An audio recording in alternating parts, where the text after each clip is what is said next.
If you're looking for exclusive content, please don't look any further than joining the Trap Talk Patreon family. Some of the best reptile keepers in this industry are part of the Trap Talk Patreon family. As soon as you join the Patreon family, you connect to a Discord. You can also tap into an Instagram group chat, connect with some of the most diverse keepers we have in the reptile hobby today. Shout out to my Patreon members and be ready for Trap Fest 2026. It's going to be one of the biggest events yet. Find all information again in the very first link in the description below. And again, thank you so much to all my fellow Patreon members out there. Cheers! T-minus 30 seconds.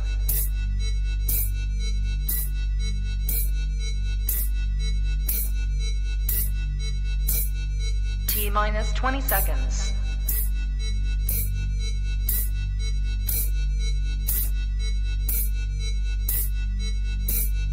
Ten, 9, 8, 7, 6, 5, 4, 3, 2, 1. 0.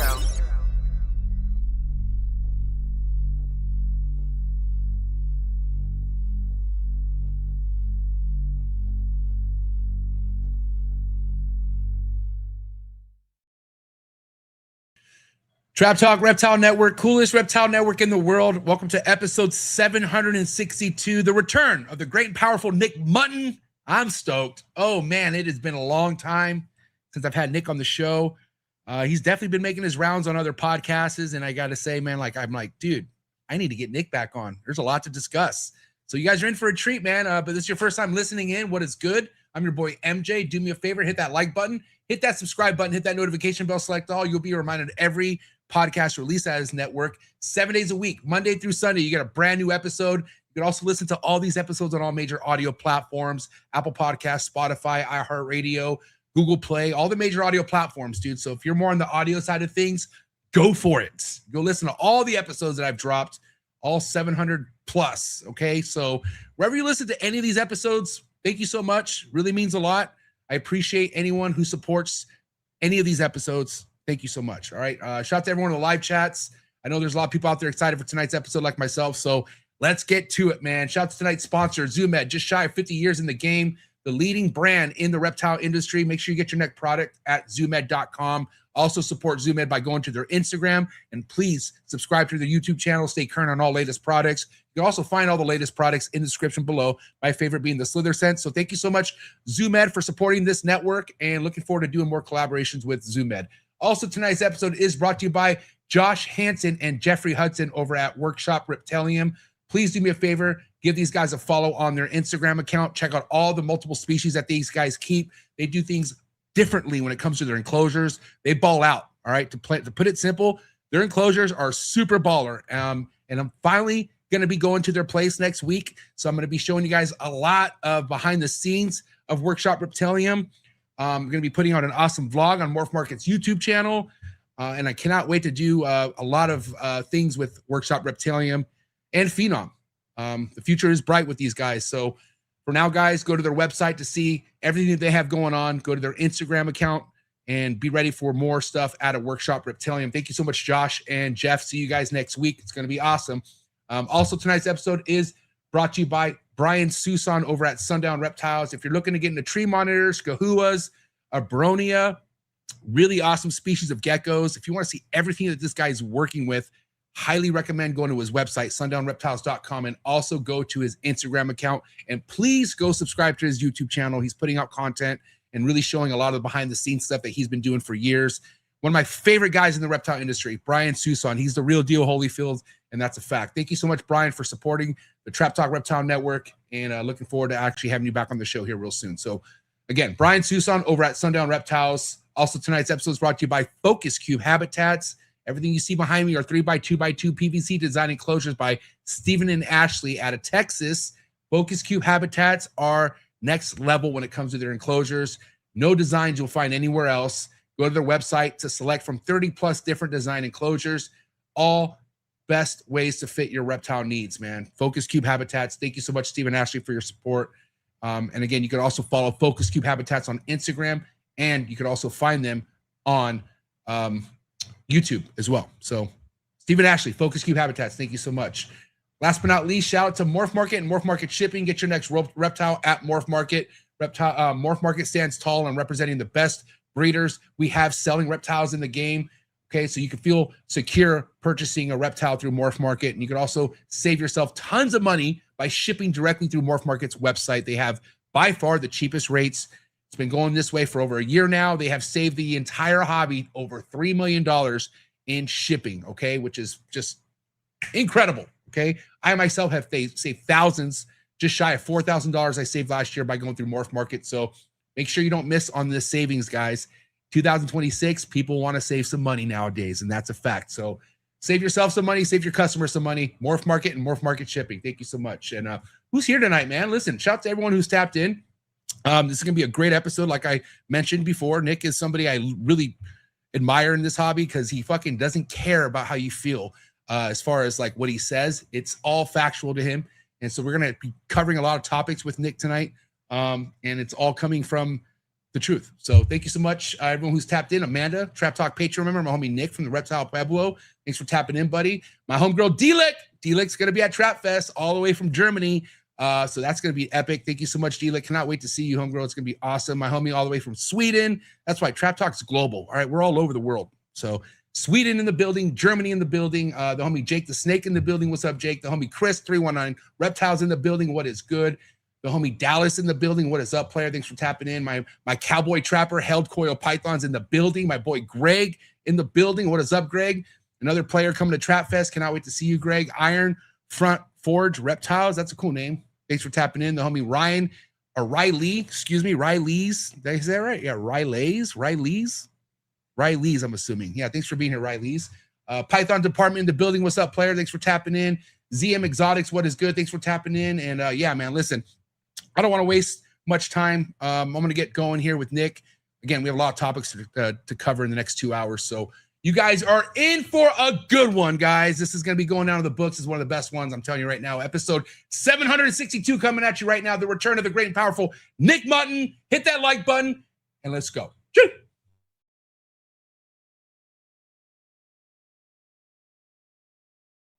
Good. You ready for do more in the future? Trap Talk podcasts? Yes. Man. Only Trap Talk. Exclusive. Yes. Exclusive. Oh. So stop calling us. Rub the spot, get the club to pop. When I come up with the crop, gotta love it or not. I'm hot from the hop to the rub the spot, get the club to pop. When I come up with the rub the spot, get the club to pop. When I come up with the rub the spot, get the club to pop. When I come up with the rub the spot, get the club to pop. When I come up with everybody, we do it. Everybody, we do it.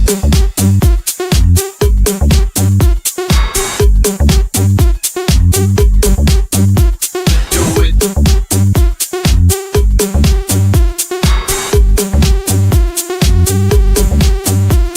Do it.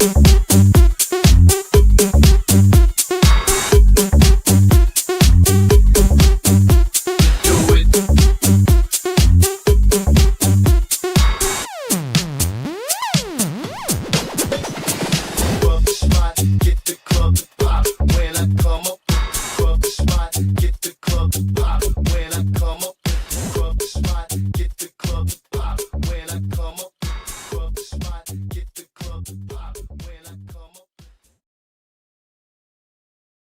And we are live, episode 762. Welcome back, my man. Nick Mutton in the house. What's up, buddy? Hey, good to be here. Yeah, man. Glad to see you made it safe from your current Indo trip. How was that? I'm getting too old for this shit. To quote Mel Gibson from or not Mel Gibson, but Danny Glover from the first Lethal Weapon movie. I'm getting too old for this shit. I'm telling you. I mean, because it's not an easy fucking task. It's a full-on adventure. You know what I mean? Yeah, no, it's people don't realize how hard it is to travel in Indonesia. It's not like going to Australia where you can find a python from the comfort of your air-conditioned vehicle or something. It's like you really can't even. You couldn't just go as an individual. Just I'm going to buy some tickets, plane tickets, and go to New Guinea. You would never get out of the airport. Like, Yeah. you need like people on the ground, the local support who know where to go, who speak the language, who know the local landowners, because that's a big thing. And there's no roads. There's like, you generally have to hire like a local fisherman who has like a boat, and you just hire this guy for like a week or whatever. But you have to speak Indonesian to get that done. And if you didn't speak Indonesian, where would you go to find a boat guy? You're not getting anywhere without boat guy, because these islands don't have any roads. They don't have any cars. They don't have any infrastructure. You take the boat to the island and you find a place along the shore to make a camp, basically in the trees. It's nuts. Yeah. When you hike inland, there are little villages and little like fishing villages and stuff. But yeah, it is not like the West. That's for sure. I mean, even for me, at least traveling in America, like I want to know I'm going to someone who could show me all the best spots. You know, I don't want to be lost no matter where I'm going, but Indonesia, especially, you want to know who the fuck you're linking up with, that they're taking you to the right place. Cause you could literally be running in circles and wasting your time. Most of the land is actually privately owned on these islands. And it might've been in this family or that family since time began. Right. Or like, one of the places we went to in Nauru, like we had to sit there for 2 hours. We had a meeting with like the heads of the village and everything. And there was discussions and everything. And ultimately they were super nice and everything. And yeah, sure, you can go look for monitors and lizards and whatever. It's fine. But if you don't ask for permission, if you don't get that permission, you can have some problems. Like they find that a major disrespectful thing, and you better get permission. Never been denied permission, never been denied access. They always, it's no problem, but you better ask. And so how would you know who to ask unless you know some people on the ground? There's a lot more logistics. Do you normally have to kick down some money to them and like as like, hey, yeah, everything is bribes, everything. It's usually the deal works something like this. You go to the closest village, you find out where you want to go and whose land it is. You get the permission, and they usually will have you insist that you hire them as a guide. Whether or not they know how to find any animals or not doesn't matter. So they just take you walking around through the forest like you're there to look at trees or something. And the going rate seems to be about 100,000 Indonesian rupiah, which sounds like a lot. It's nothing. It's like $7.50. So I'm like, fine. Just you can come and bring your cousin too. I don't care. Like, it's fine. It's not even real money hardly. It's like you don't realize like how like the American standard of living, and then you go somewhere like that, the cost of like we had to pay like a boat guy like on the trip before we went to Papua. I think we paid our boat guy like 1.5 million rupiah, which is enough to buy another boat. Like he could have been 2-boat guy instead of just boat guy. He could have been 2-boat guy and had 2 boats. It was basically a year's worth of money for a week's worth of work. Wow. Yeah, and it was like a couple $100. It was like nothing. It was not a couple $100. It was like $500. It was like nothing. And then you and just Ryan split that, or do all you guys, whoever's on that trip, split it? How's it work? Me, Ryan, and Chris mostly split it. But I mean, a lot of the other people, they're just there as support people for us. Got it. Local guides and whatnot. And right. A lot of times we've been lucky because Chris has very good connections, obviously doing what he does for a day job. Right. So we're actually able to go look for reptiles with the actual collectors who collect reptiles for the pet trade, who are the actual licensed. They are licensed by the government to legally collect animals for the pet trade. So we're not going with random village people. We're going with those people. The people. Which is why you find stuff, because these guys are experts at this. But well, what number trip was this for you, Nick? I mean, to where? What do you mean? Like Indo? Oh, it's only second time to Indonesia. Okay, so the first trip was when you and Nick were. When you and Ryan were karaoke. Yeah, it was just 1 year, exactly a year. 2 trips 1 year apart. Wow. And I've been all over the world. I think this is the 19th country I've been to, and I've done a lot of traveling, but this is the hardest region to get around in, just logistically. Well, I live in Eastern Washington State, and we left Aru, where we were last herping, and to get home from the point we decided trip's over, time to start making our way home, it took 3.5 days of traveling, which included, I'm not shitting you, this is why nobody goes to Aru. It took 3.5 days, which encompassed 6 flights, ferries, a multi-hour fishing boat ride just to get home, and 2 overnight stays. Had to stay the night in Dobo, which is a kind of quasi capital of the Aru archipelago, and then again in Jakarta, waiting for flights the next day. Yeah, so yeah, it's a lot. Nick, I know you've been doing this for a while, man. You published a book, so I feel like this is right up your alley. Going to this extent, I just don't feel it, dude. Am I? Will I have matured to that level at some point, or maybe not? Because it just doesn't sound exciting to me. Like everything that you're talking about. Like, I mean, obviously seeing this, I smile big time. Like when I see you holding a Moluccan, I'm like, oh my god. But then, finding that's not guaranteed. First and foremost, you know what I mean? But you guys did. But I don't know, man. Do you think I could at some point in my career get to the point where I would go to that extent into the wild? And do you think that's important for a reptile keeper to go do that? It's important to me as a reptile keeper to do that. And this sounds, I don't know how this sounds, probably not good. But there's a little bit of been there, done that for me. I've been doing this continuously for over 30 years. Yeah, dude. I have owned almost anything that you can own as far as pythons go.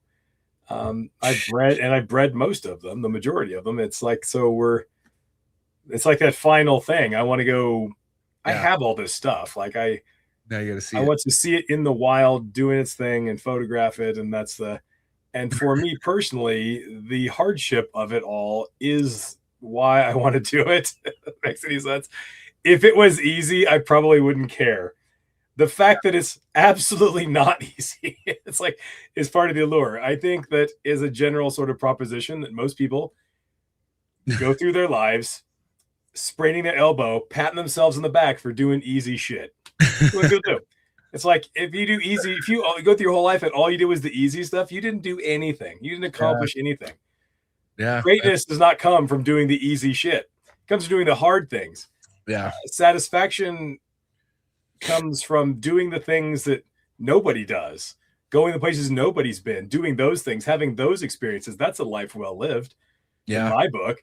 I mean, if it was easy, everybody would just hop on a plane and go to Ambon or whatever and find a scrub python. It's really not easy. That same day, we found the Moluccan like 30 minutes in. It was basically, there's not a lot of like contiguous habitat left on Ambon because Ambon is a lot of people.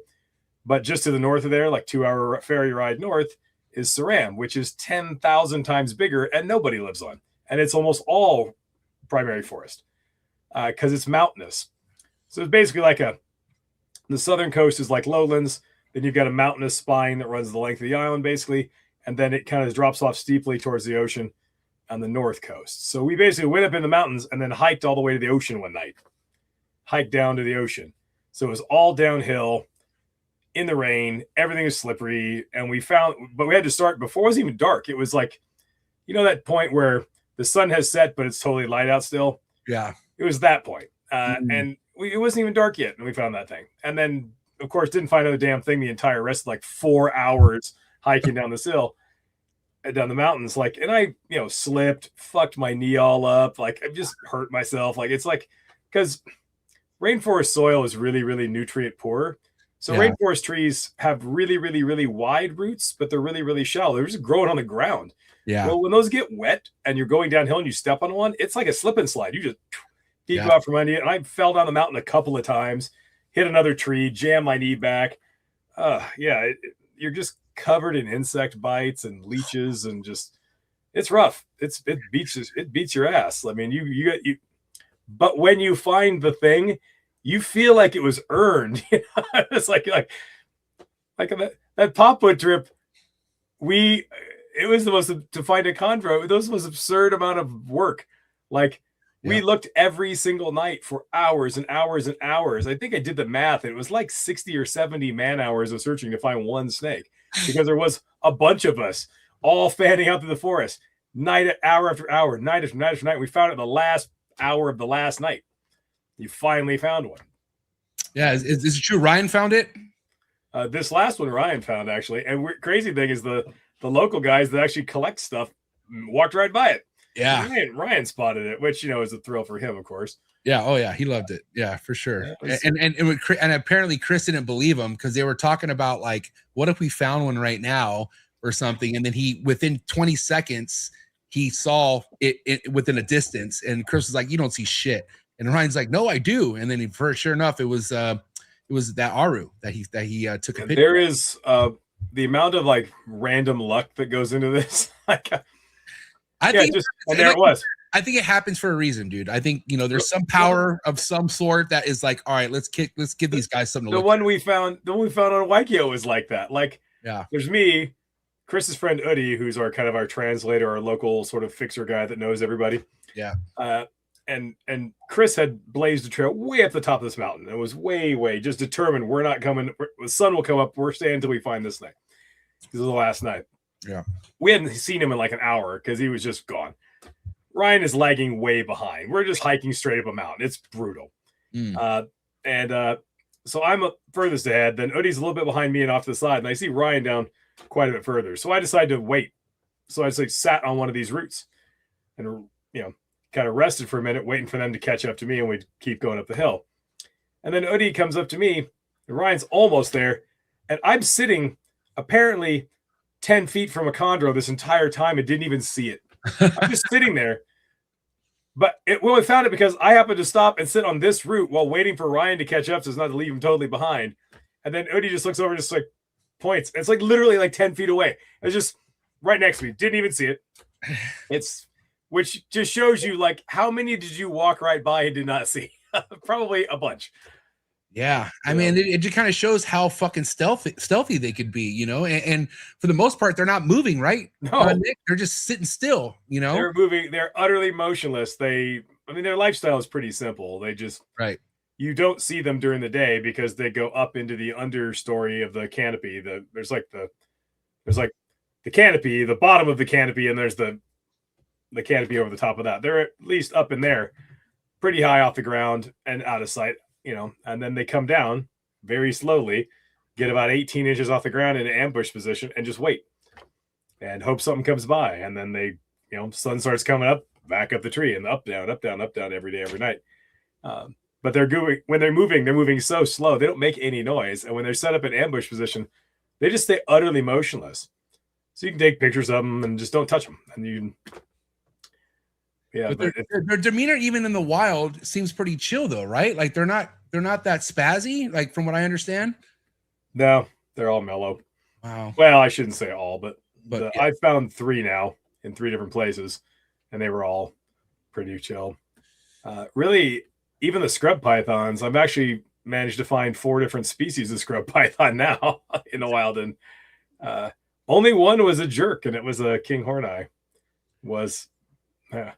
Yeah, were you with biting me in the ankle? But the other ones, the amethystina from up in Iron Range was really docile. The Moluccan was completely docile. That giant, like 12-foot bar neck was completely mellow. Yeah, it's fucking awesome. It's nice. Were you with Ryan when he found that white lip? I think last year. Yeah. And it's that white lip seemed pretty chill, and in captivity, white lips are fucking psychotic. Yeah, no, it's fine. Wow. It was like, these are the things. These are why these adventures are so fun. Like, it was the dumbest thing, and I think the local people on Waigeo Island thought we were insane. Like, what are these guys doing? Like, we hired a guy with a little tiny. These are like little tiny like micro vans. So like just like they're like only about this wide basically. They're just super super tiny. And this one had like a flatbed like on it, but it had a roll bar of all things. So we are standing up. Ryan and I are standing up in the bed of this tiny little microbus thing. It had a flatbed on it, holding onto the roll bar in the rain, just and trying to explain to somebody that doesn't know what road cruising for snakes is. They think you are nuts. Like, what? You want to pay me to drive slowly and you're going to look for snakes? Are you crazy? It just doesn't compute.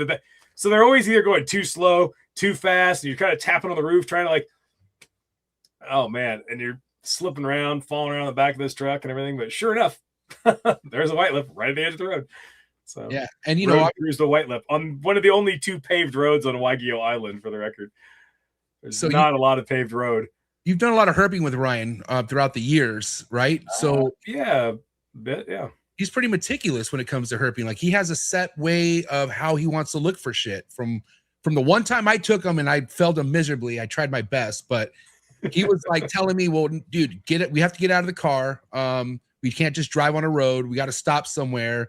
And then he was telling me, well, we can't stop here. This isn't where they're going to be. And this is in my neighborhood. So he's telling me like, no, we're not going to find them here. And I'm just like, okay, we'll just keep going. And then in his attitude, he was just like, we're not going to find anything. And I'm like, well, Ryan, I'm trying my best, dude. Okay. But he was so checked out already. And I'm like, fuck, dude, this is a lot of it. A lot of it. I mean, when you get Ryan into like Indonesia, he's a lot easier going because he don't know. I mean, it's like North American stuff, like where you know a lot more about habitat preference, what time of night they're the biggest thing. What time are you there? Like there's a kind of a magical hour where things start moving, and if you miss it, if you get too late, your odds go dramatically down. Yeah. Pythons and stuff a little different. North American field herping is pretty well established. We know pretty well what to do and where and when. It's like traipsing around in the jungle. Also, you can't, road cruising is one thing, but when you're beating the bush, it's a lot more difficult. Also, your odds are just way lower to walk up on one. I mean, if you're covering a lot of road on a road cruising in a car, you can cover a lot of ground. And your odds just go up dramatically, but beating the bush is a whole different, but it's more rewarding. You feel it like, like you're more stoked because you've probably been out there for 4 hours and every part of your body hurts and everything's sore and covered in insect. You feel like you've paid a price to find that thing. So you're pretty happy about it. And I'm sure you're not getting the best nights of sleep out there, first and foremost, right? Oh, like, fuck. Are you kidding me? It's the worst. Yeah. If you're going to ever go to Indonesia, and there are parts, but the more comfortable it is in Indonesia, the less likely you are to find something because that means you're in a place with more people, more population, more infrastructure. That's not where the adventure is. The adventure is out sleeping in a tree hammock, getting eaten alive by mosquitoes and stuff. That's where the adventure is. See, that just doesn't sound appealing to me. We had to get typhoid vaccines because Aru, for anybody listening that's ever been to like South Florida, you know how flat Florida is?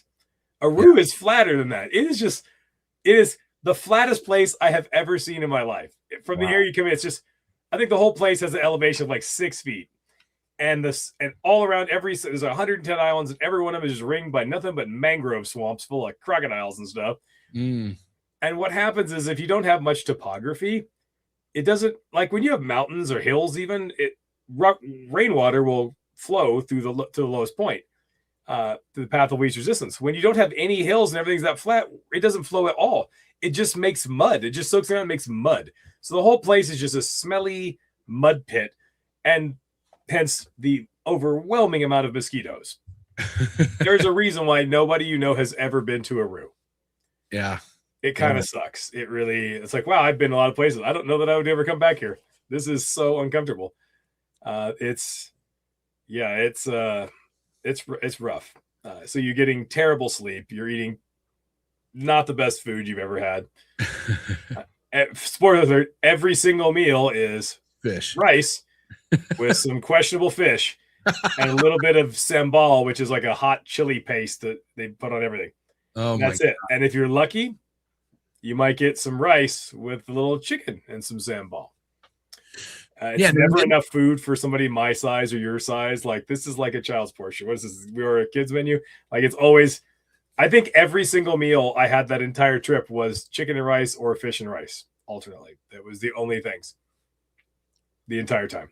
Dude, I can't imagine like getting the shits out there or like some sort of illness where you're just like, okay, now you're dealing with this in the fucking thick of everything. Like, I can imagine it. I used to have gallbladder issues, and I don't know if anybody listens ever had that happen, but I wouldn't wish that on my worst enemy. That's the worst. That's the most miserable thing you could experience, probably. And then I changed my diet and lost like 120 pounds, and haven't thought about my gallbladder in like 15 years. Wow. Till this trip when I had not one but 2 gallbladder attacks out in the rainforest, in the jungle. Oh my God. Yeah, there was one night I had to stay in camp. I could not even, it was just absolutely not happening. What was going, what symptoms do you have? Is it just pain and you can't move, or like it's kind of like it feels like you just drank like a 32-ounce jug of gasoline and then lit your intestines on fire or something. Like you're being consumed by it's horrifyingly painful. And there's no, other than like, if you forcefully vomit out every single thing in your entire GI tract to the point where your socks are coming out of your throat, then after a couple hours, it slowly starts to subside. But that happened to me twice. Oh my God. Yeah, no, it sucked. That really sucked. So about 2 weeks. 2 weeks is like the length of time you're out. You guys have gone, right? Each time it's been 2 weeks. Yeah. Is that enough? Like you feel like the 2 weeks is so you can herp for like a week, because logistics of just most of your time is getting from point A to point B. It's just so again with no roads. We're like flying from Ambon to Aru to Dobo, which is an actual town. The only real town in Aru is Dobo, which is kind of the de facto capital. There is one flight a day from Ambon to Dobo, one flight a day. And it's a propeller-driven aircraft that's about half full. Some days they cancel it because there's even enough people to bother with because nobody wants to go there. There's nothing going on. There is no economic development. There are no resorts. There's like not anything going on there. So it's one of those places. It is extremely remote, even by Indonesian island standards. Yeah, dude, that's where I check out. There's not a resort and there's not a fucking, a pool side thing that I could not have to worry about getting eaten by something. Really weirdly, there was one nice hotel in Dobo, one decent hotel, and we stayed there, and there was a nice pool. Oh, nice. Yeah, it's like, oh my God, and get coffee and stuff. Like it was like that was probably the only pool with a hotel in the whole islands. But was there anything on the resort like worth herping or checking out? No, it's all kind of walled off and stuff. But yeah, some big frogs and stuff. That's cool. Right there. But yeah, we this trip we didn't find as much sort of bycatch as we usually do. Usually when you're looking for, this, that, or you're looking for a list of things you want to find, you also accidentally stumble onto a lot of other stuff. This time, not as much of the other stuff. I mean, a few Stegonotus snakes, what appeared to be a small-eyed snake, a couple brown tree snakes, assorted frogs and other stuff, but not a lot of other big finds. There's not a lot of monitor lizards there. I mean, we found a mangrove monitor, but they're everywhere. But only one. Usually you'd find like 50 of them. Yeah. You guys saw a black tree monitor, right? Yeah, a lot. Yeah, plenty of those. They're all over the place. Like they're really? Not. Yeah, like that is one. They don't have a lot of other monitors though, so I don't know whether it's just like, are they just all over because there's not a lot of competition in that department ecologically? Because there's, other than mangrove monitors, and mangrove monitors are kind of habitat specialists. I mean, they live in, quite literally, it's in the name, mangroves. Yeah. And so you don't find them far inland and stuff. So there's really nothing, like when you go to like Papua and you go to like the Raja Ampat, you've got a lot of monitors. You've got 6 or 7 different species of monitors overlapping in habitat in different places. But this is pretty much just those black tree monitors. Wow. But in that area, the mangrove monitors are the biggest monitor species that you could find? Or yeah. There's no croc monitors or anything down there. Yeah. So you don't really have a lot of varanids, which seems like there should be more of them. But how far is Aru from Sarong? Long ass ways. Yeah, long ass ways. It's it is. Well, Sarong is kind of on the top of the Bird's Head Peninsula, on the north coast of it, but on the top near the tip there, and then you got to go all the way south. Aru is all the way down. It's basically just in between Australia and New Guinea, but closer to Australia. It's pretty remote. So with Arus, there's no red neo chondros. They're only yellow, obviously, right? But were there any type of guys in the red chondros, man? You guys crack me up with their red chondro obsession. Oh my God. Oh, it was an honest question. I hear you guys talk about and you guys seem to want the red ones to be the morph because you like the red ones so much better. But you talk about like, oh, it's red dominant. That's a bullshit. That's not how it works at all. Dude, How's it yellow thing. yellow is the morph. The yellow is the mutation. Okay, hold on. Let's talk about Nick. Then why do I have a chondro that if I put to a yellow neonate only makes all red neonates? How do you explain that if there's no such thing as red dot? Give me the setup. You have there's no such thing as red dot. Red is the default state for all chondros. The ancestral chondro python stock made all red babies. I'll go one further. You can do a thing called ancestral state reconstruction where you take a clade of animals and you look at their common traits they all share, or that most of them share, and you can reasonably presume that they inherited those traits from the last common ancestor of the group, because that's a lot easier to explanation than they all independently evolved the same traits later. And you can come with a picture of what did the last common ancestor of all Indo-Australian, of all Australopapuan pythons look like.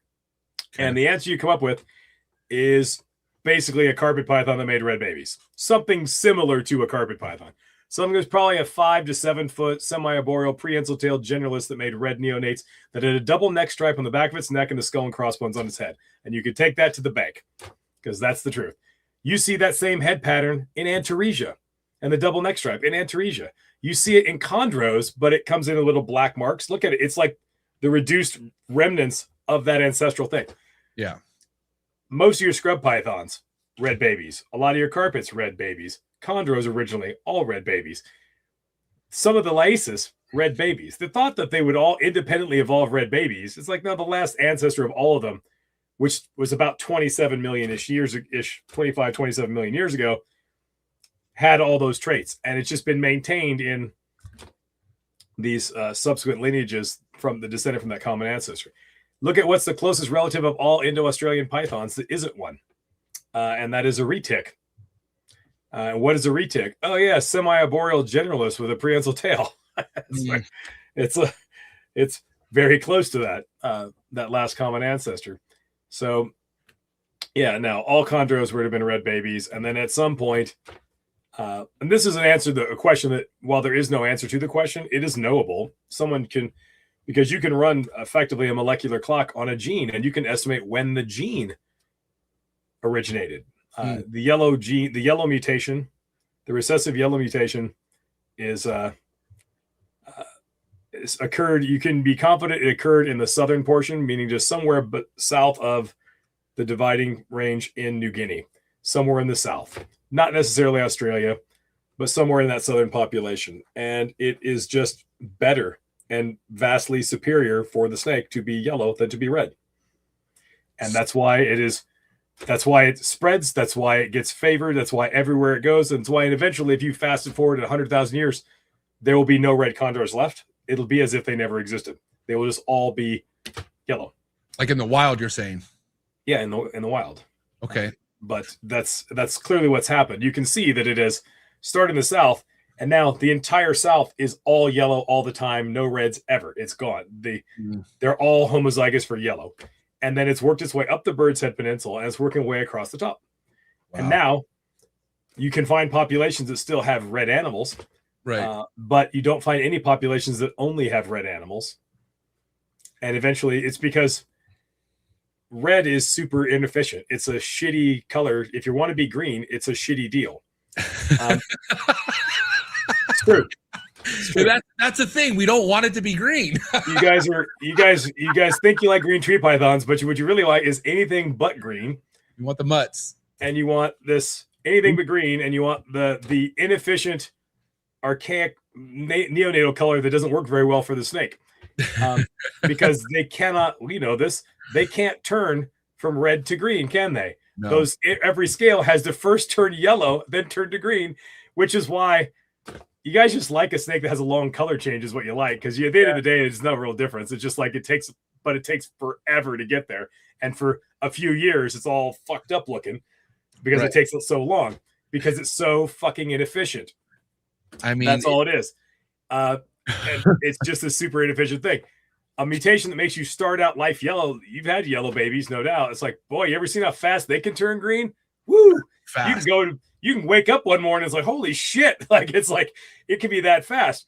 It's so much more efficient. So you got to think if there's some protection in being yellow or red or whatever your neonatal color, and there's obviously green provides you some benefit. Being all calico looking is probably not that helpful to you. It probably makes you higher risk of getting preyed upon.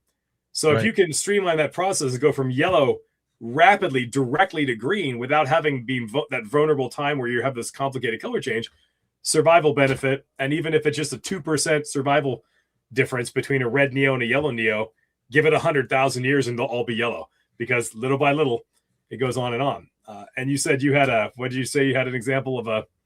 So I have a BAC I've had for years, and I put him to yellow neonate adults, and I only get nothing but reds in the clutch, and that's what's sought after in the market right now. I mean, I'm not gonna lie, that's why. Is it a pure BAC? It's a pure BAC import. Yeah, it's an import that I got. So you might have it is not that you can't. You have the rare animal that isn't even het for yellow at all, right? Which is probably really uncommon. It's probably very uncommon. I got still would exist.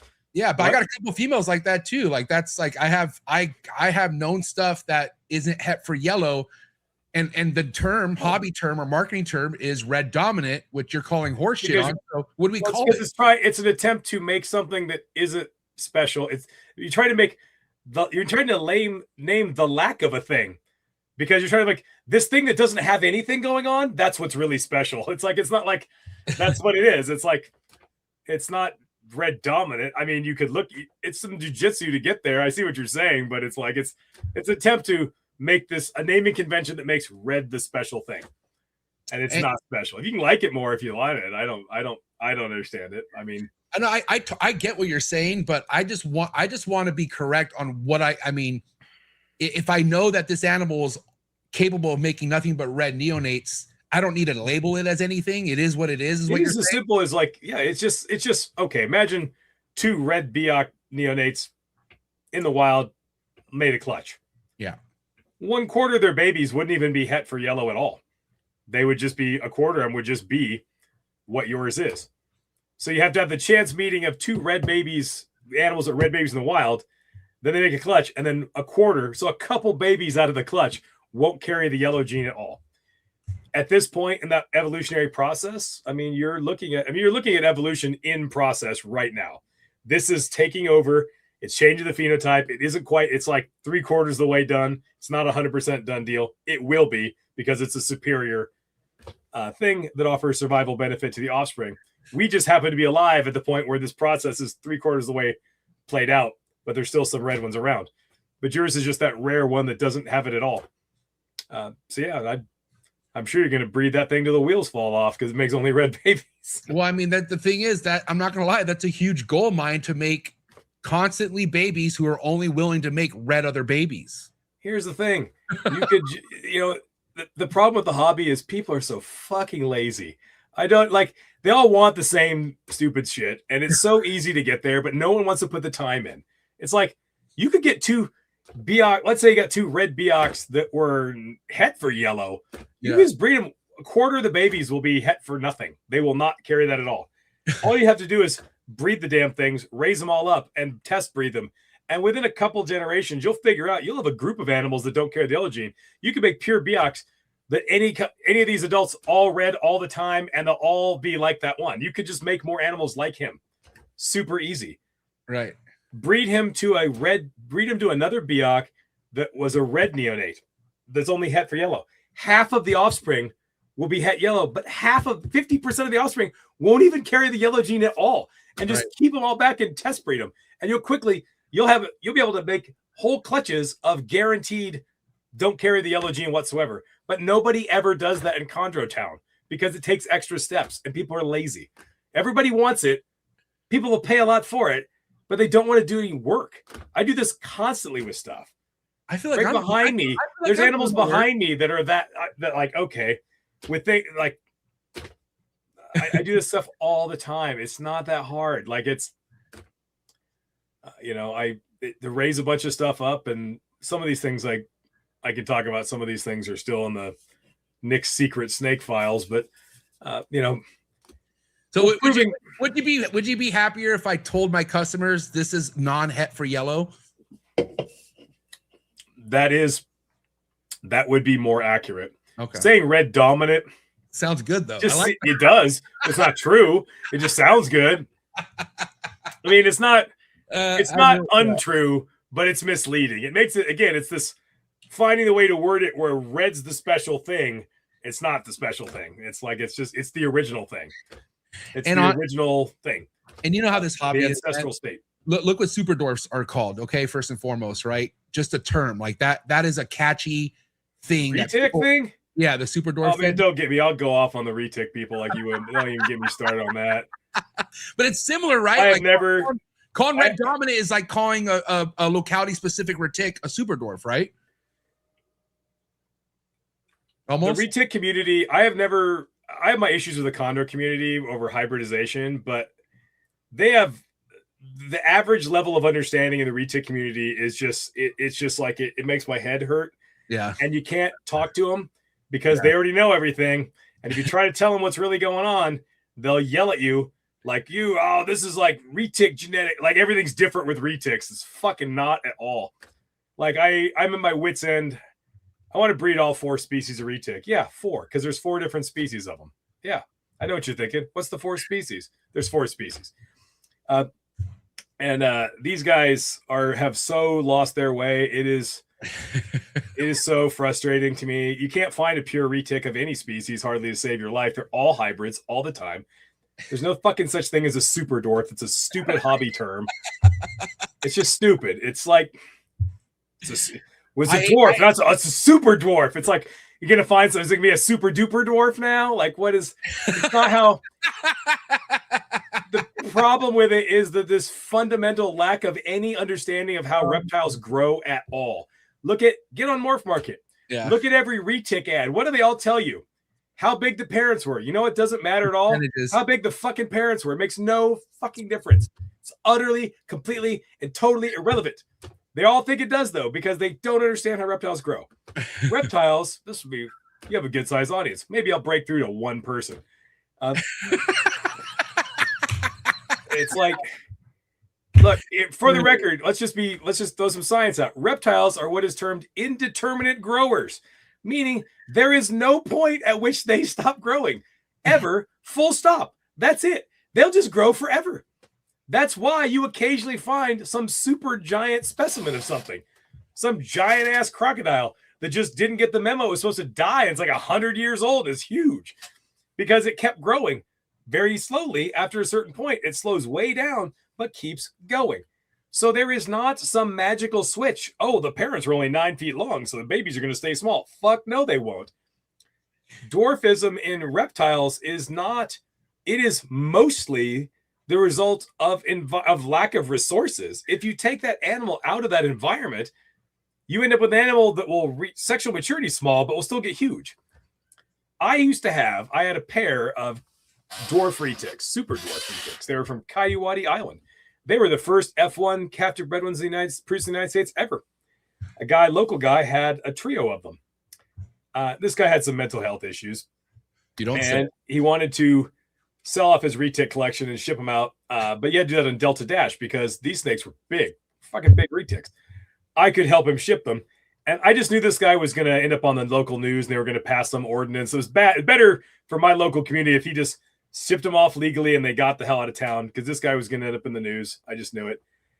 I went down there and he'd killed one of the dwarf retics. And so he didn't know which one he killed the male or one of the females. Turns out he killed the male.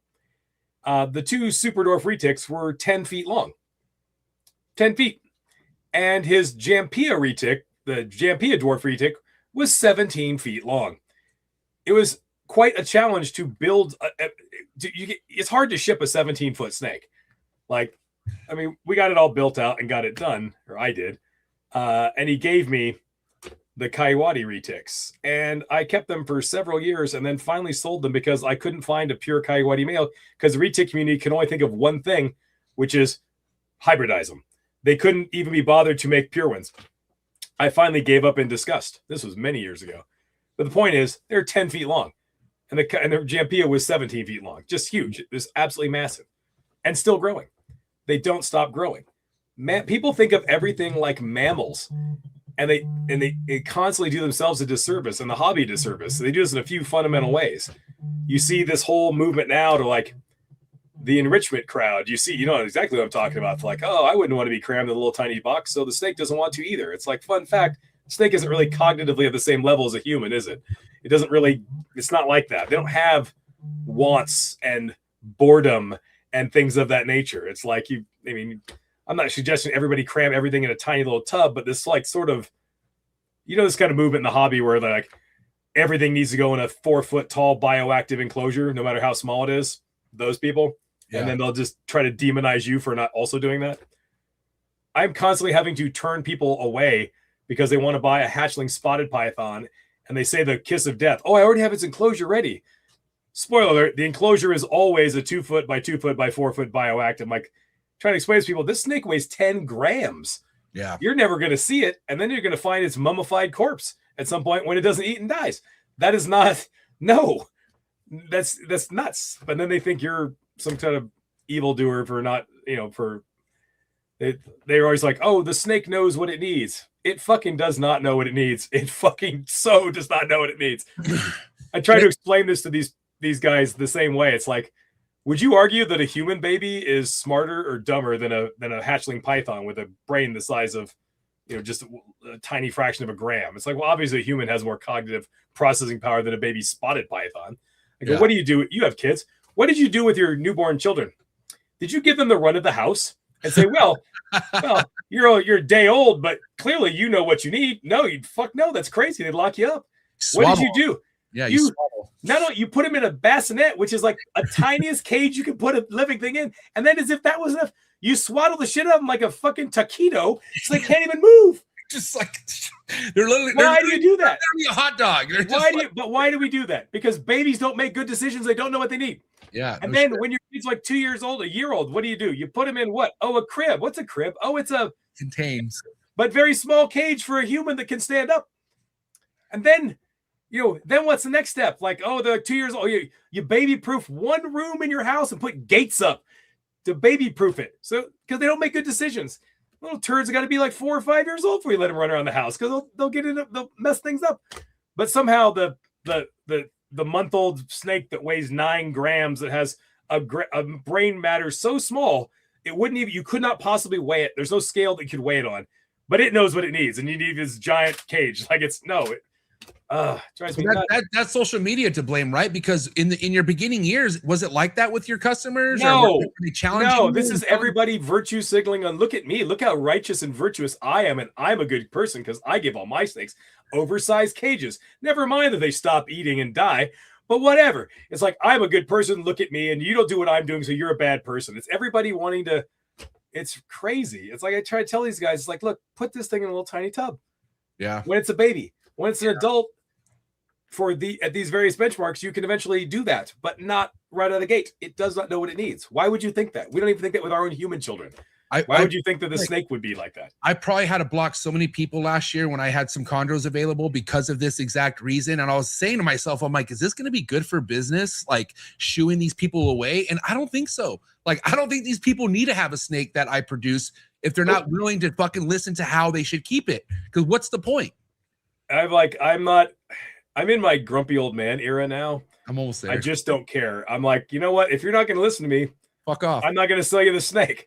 Yeah. Exactly. I care whether this thing, I put a lot of time into this. This is my life's work. I care whether these animals succeed.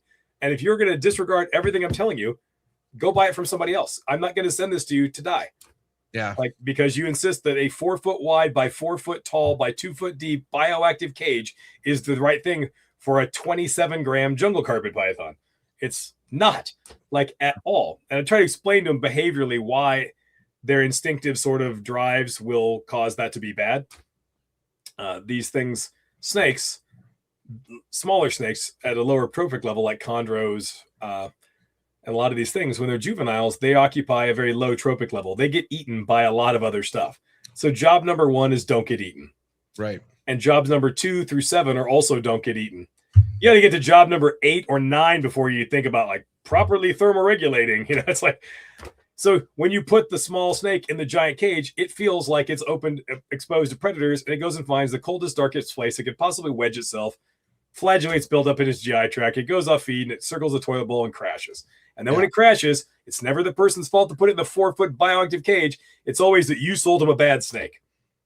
It's like, no, it's because you didn't listen to what I explained this to you. It's like you know. And riddle me this, right, Nick? Like majority of the people who have a snake that won't eat, and I tell them put it in something smaller, it ends up eating when you put it in something smaller. How shocking! Put it in a little tiny tub and it eats. Shocker, right? Like it's like answer that. You know what I mean?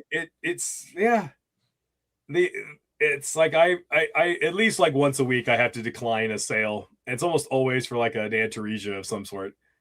And it's unfortunate, Nick, because not everyone matures and sees like, oh my God, I was wrong. Let me fucking own up. And some do. Like I was one of them, bro. Like I ate the super dwarf label. Fucking, I bit that bait so bad. And I thought I had super dwarfs that all went 13, 14 feet. And I'm like, man, they all will. Now what do I do? You know what I'm saying? And that kind of put a bad taste in my mouth because I literally thought I was investing in a super dwarf project. I'm going to make the tiniest fucking retics out there. And boy, was I wrong, Nick. I was really because they're indeterminate growth. It never was going to be like that. That's what you'll have is a retic that can lay eggs at a smaller than normal size, but will still, and ultimately, though they'll continue to grow, the smaller retics, you will eventually kill them by overfeeding them because people need to just understand the indeterminate growth thing and stop talking about maximum size because there is never was nor will there ever be such a thing as maximum size. It is not a term we should be saying. It is not true. When you say maximum size, that implies, it implies you don't know what you're talking about for one, but it's like we're as mammals, there's a genetic limit on how tall you're going to get. You are as tall as your genes allowed you to get. They're not like that at all. And if you overfeed them, they'll just keep growing. People need to look at snakes in particular and lizards and whatnot as what is a healthy adult size. Yeah. There's a range of size for a healthy adult. And by a healthy adult, I mean that can live a normal life expectancy, reproduce, and live a normal life for a long time.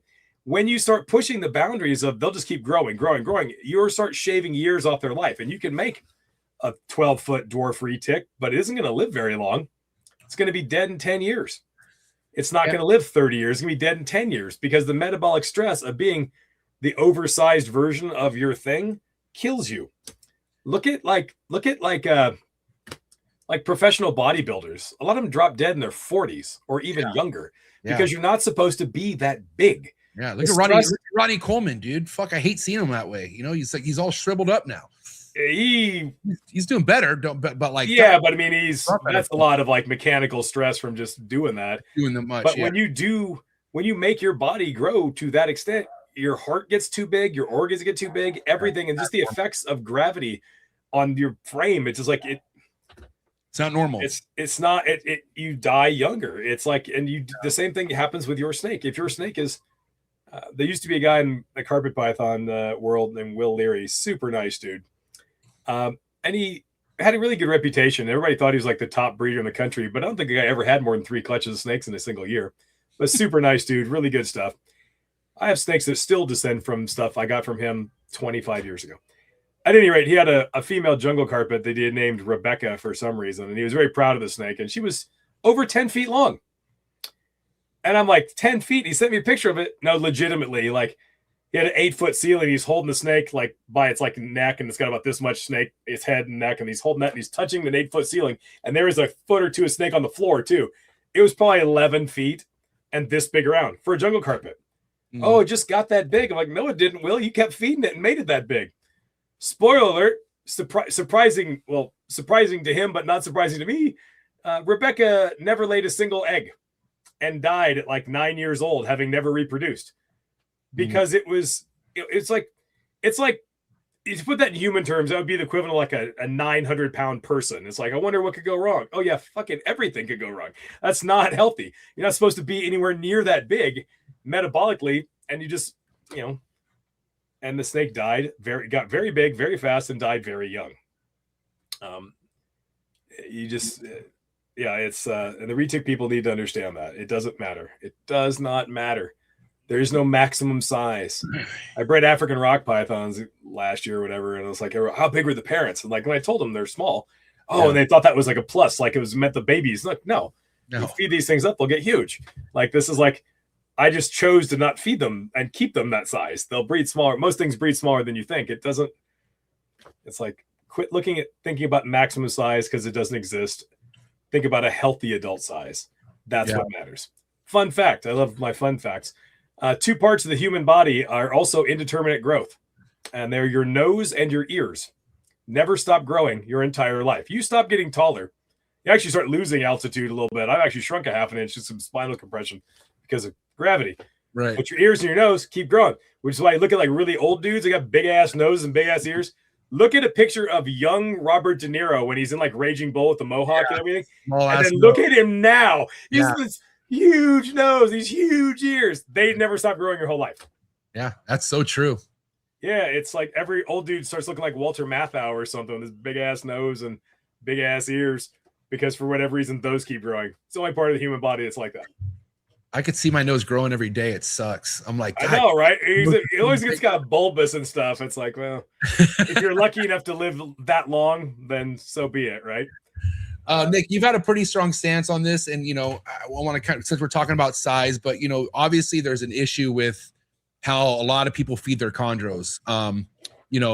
The idea of having a chondro lay 30 eggs or 25 eggs and like that being the goal, and then a female chondro's average lifespan being 10 years, not normal, right? You would say?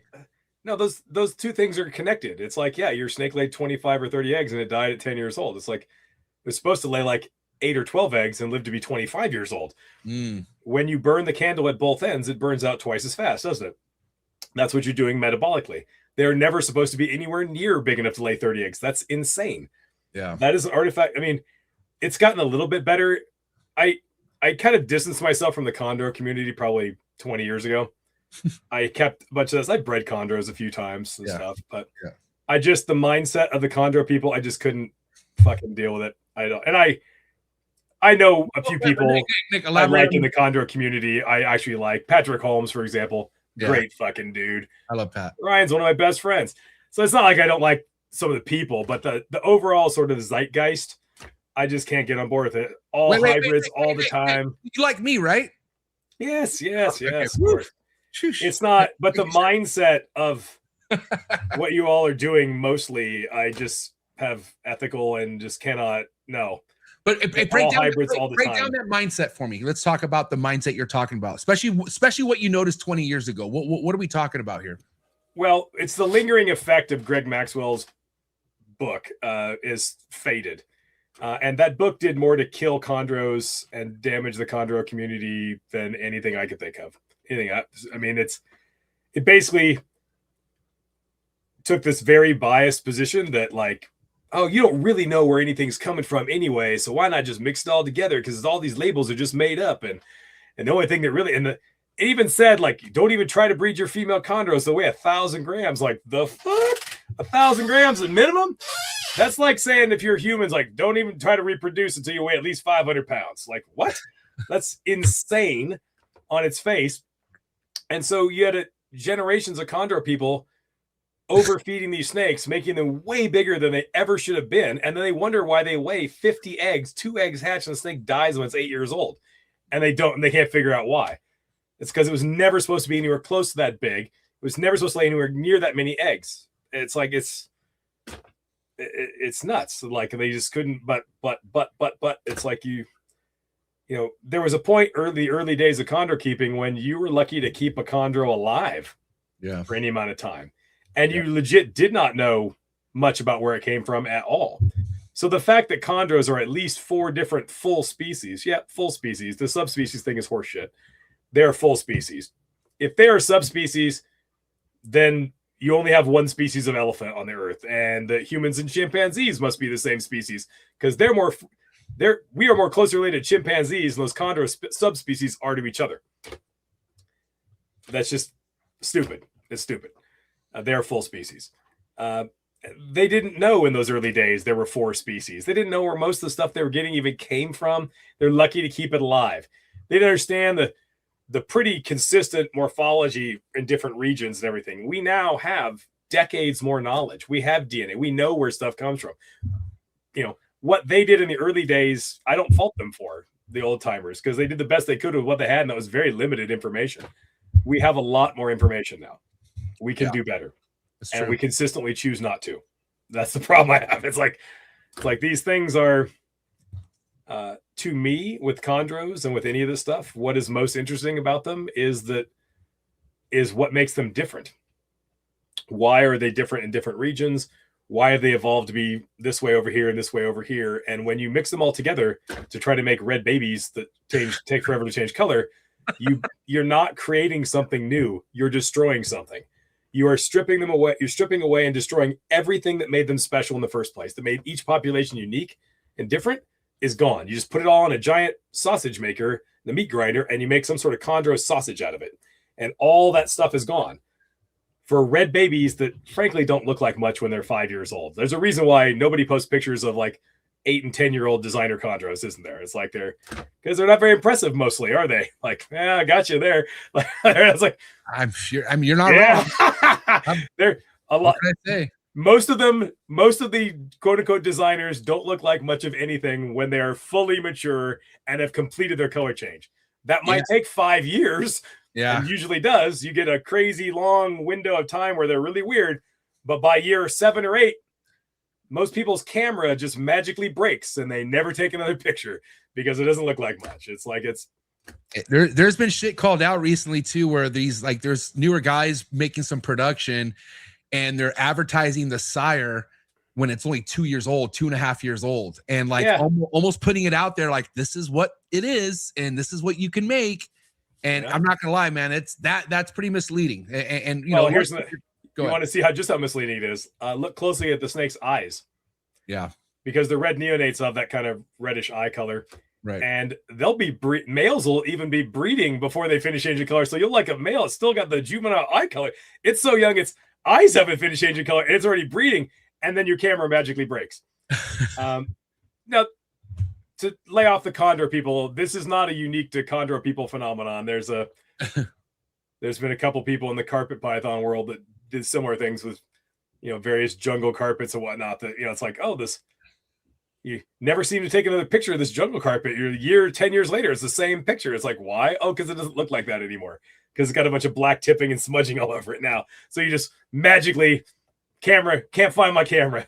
Never gonna take another picture of it. I think that's a bit.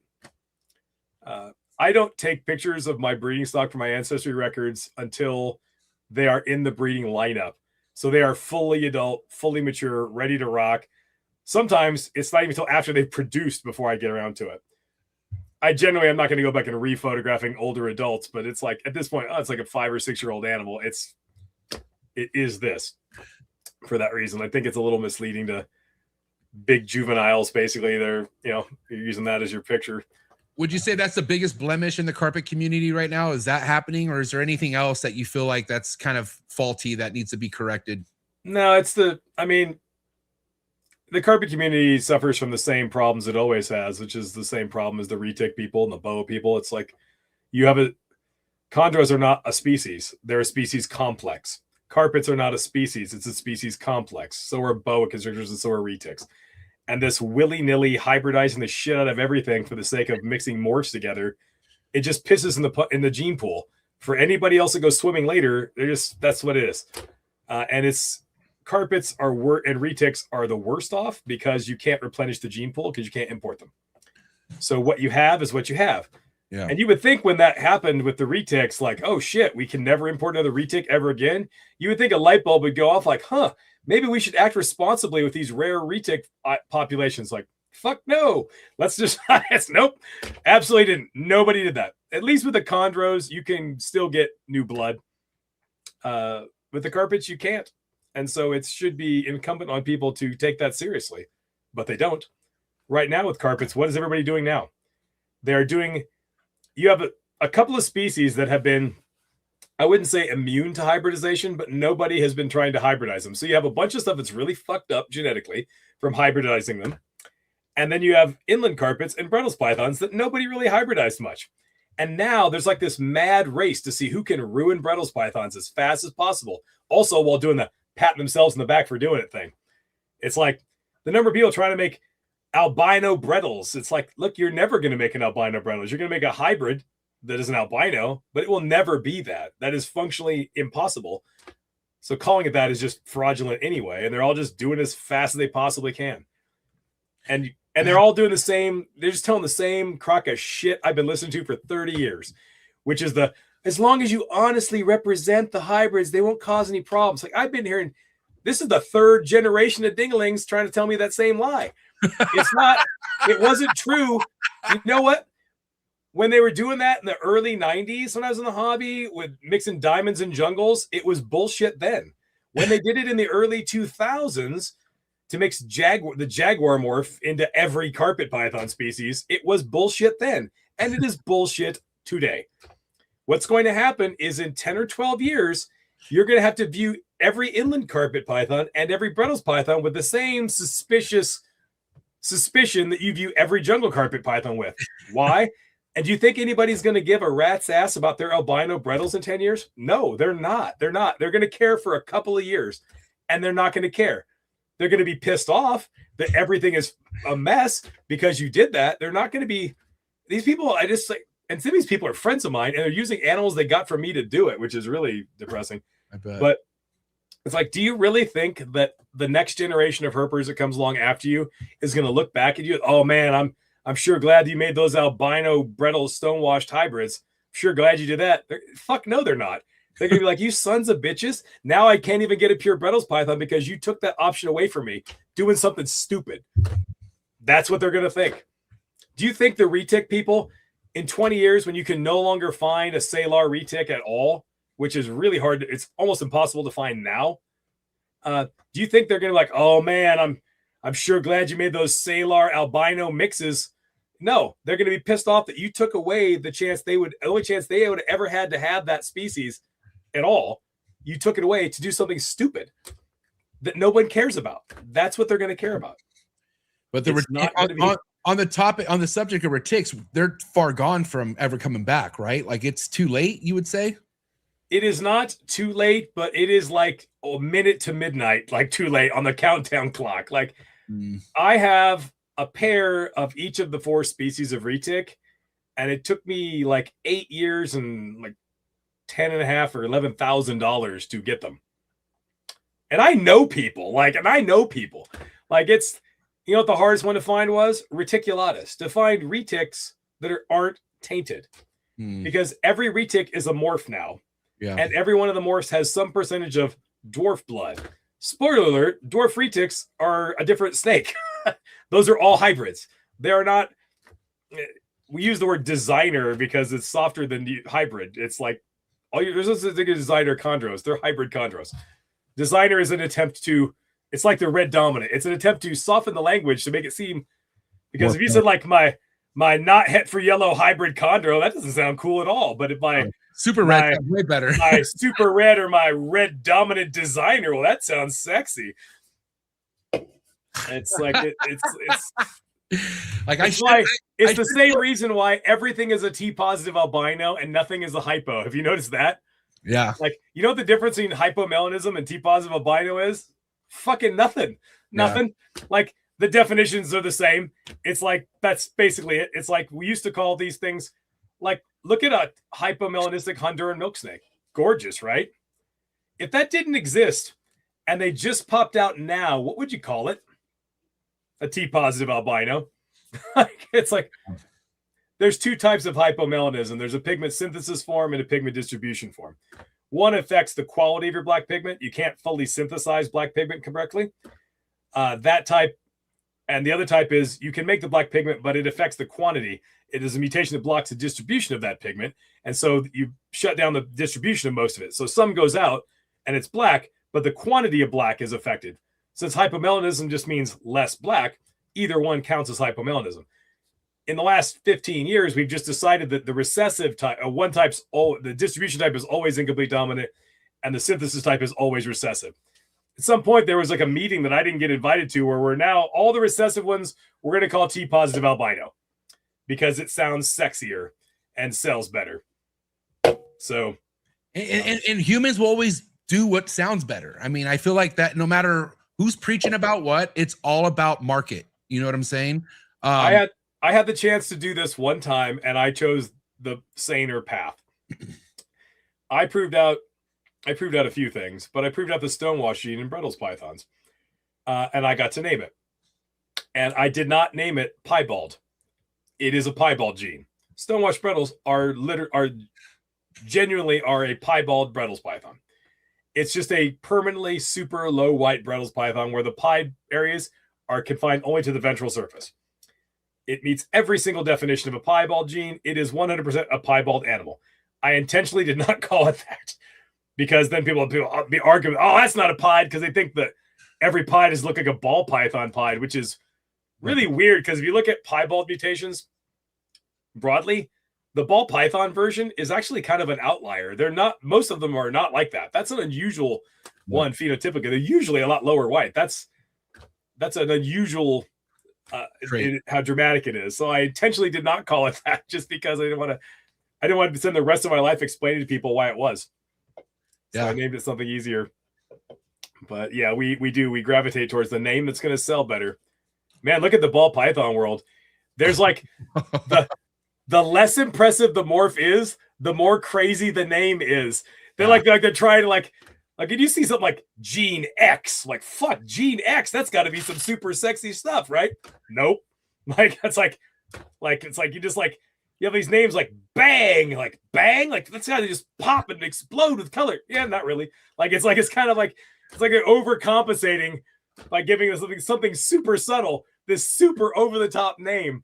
It's like, have you heard of Scrambler yet? Have you heard of that one?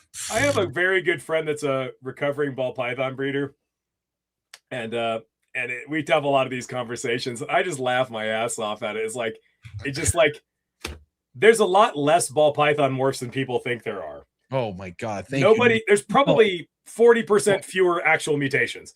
Everybody just can't just acknowledge that their thing is the same as somebody else's, so they just name another one. Name another one. It's like another one. Jesus. Oh my god, what was he talking about? Was it Scrambler? Is that the one that popped out of the Orange Dream thing? Yes, dude. What a crock of shit that is. I'm just hey, fun fact for you guys. Morphs don't just magically beget other morphs. That's not how genes work. Mutations don't just spawn more mutations. It's like if you have the Orange Dream, which is a thing, and then it gave birth to a high intensity Orange Dream, which then gave birth to a Scrambler. It's like, is that likely? No, it's not. That's not it. Or are all three of these things they're all the same thing? It's just a single thing. And you're just looking at, people always mistake this. Okay, there's all these genes that code for some aspect of color and pattern. And then you have your mutation, okay? And it does what it does. The variation you see is not really so much variation a lot of times in the mutation. It's variation in expression based on all the other genes that animal has that code for aspects of color and pattern. Those genes they're still expressed. They still get their say. They get to weigh in on what the animal looks like. So you can have an Orange Dream, and then if the other underlying genes for color also are favorable for yellow pigment synthesis, you're going to end up with a bright-ass Orange Dream. Or if they're very unfavorable, you're going to end up with something that's going to look like a whole lot of nothing. And this is why these things appear to be so variable. It's not just the gene. It's the other genes that you think are normal because they're not mutations. They all get to weigh in on the final product. And that's why things appear variable. It's not because there are a bunch of genes don't just magically make other morphs, don't just produce other morphs, which then produce other morphs. It's absolutely absurd. And guess what, dude? Guess what? Whoever started this Scrambler fucking the culprit in America with Scrambler was charging $10,000-$12,000 for this fucking gene, bro. And and this was 5 years ago. Here we are later with every shed test company saying there more likely will never be a shed test for this Scrambler because it's probably just a line of OD. You've heard of Ozzy Boyds, right? Ozzy. Yeah.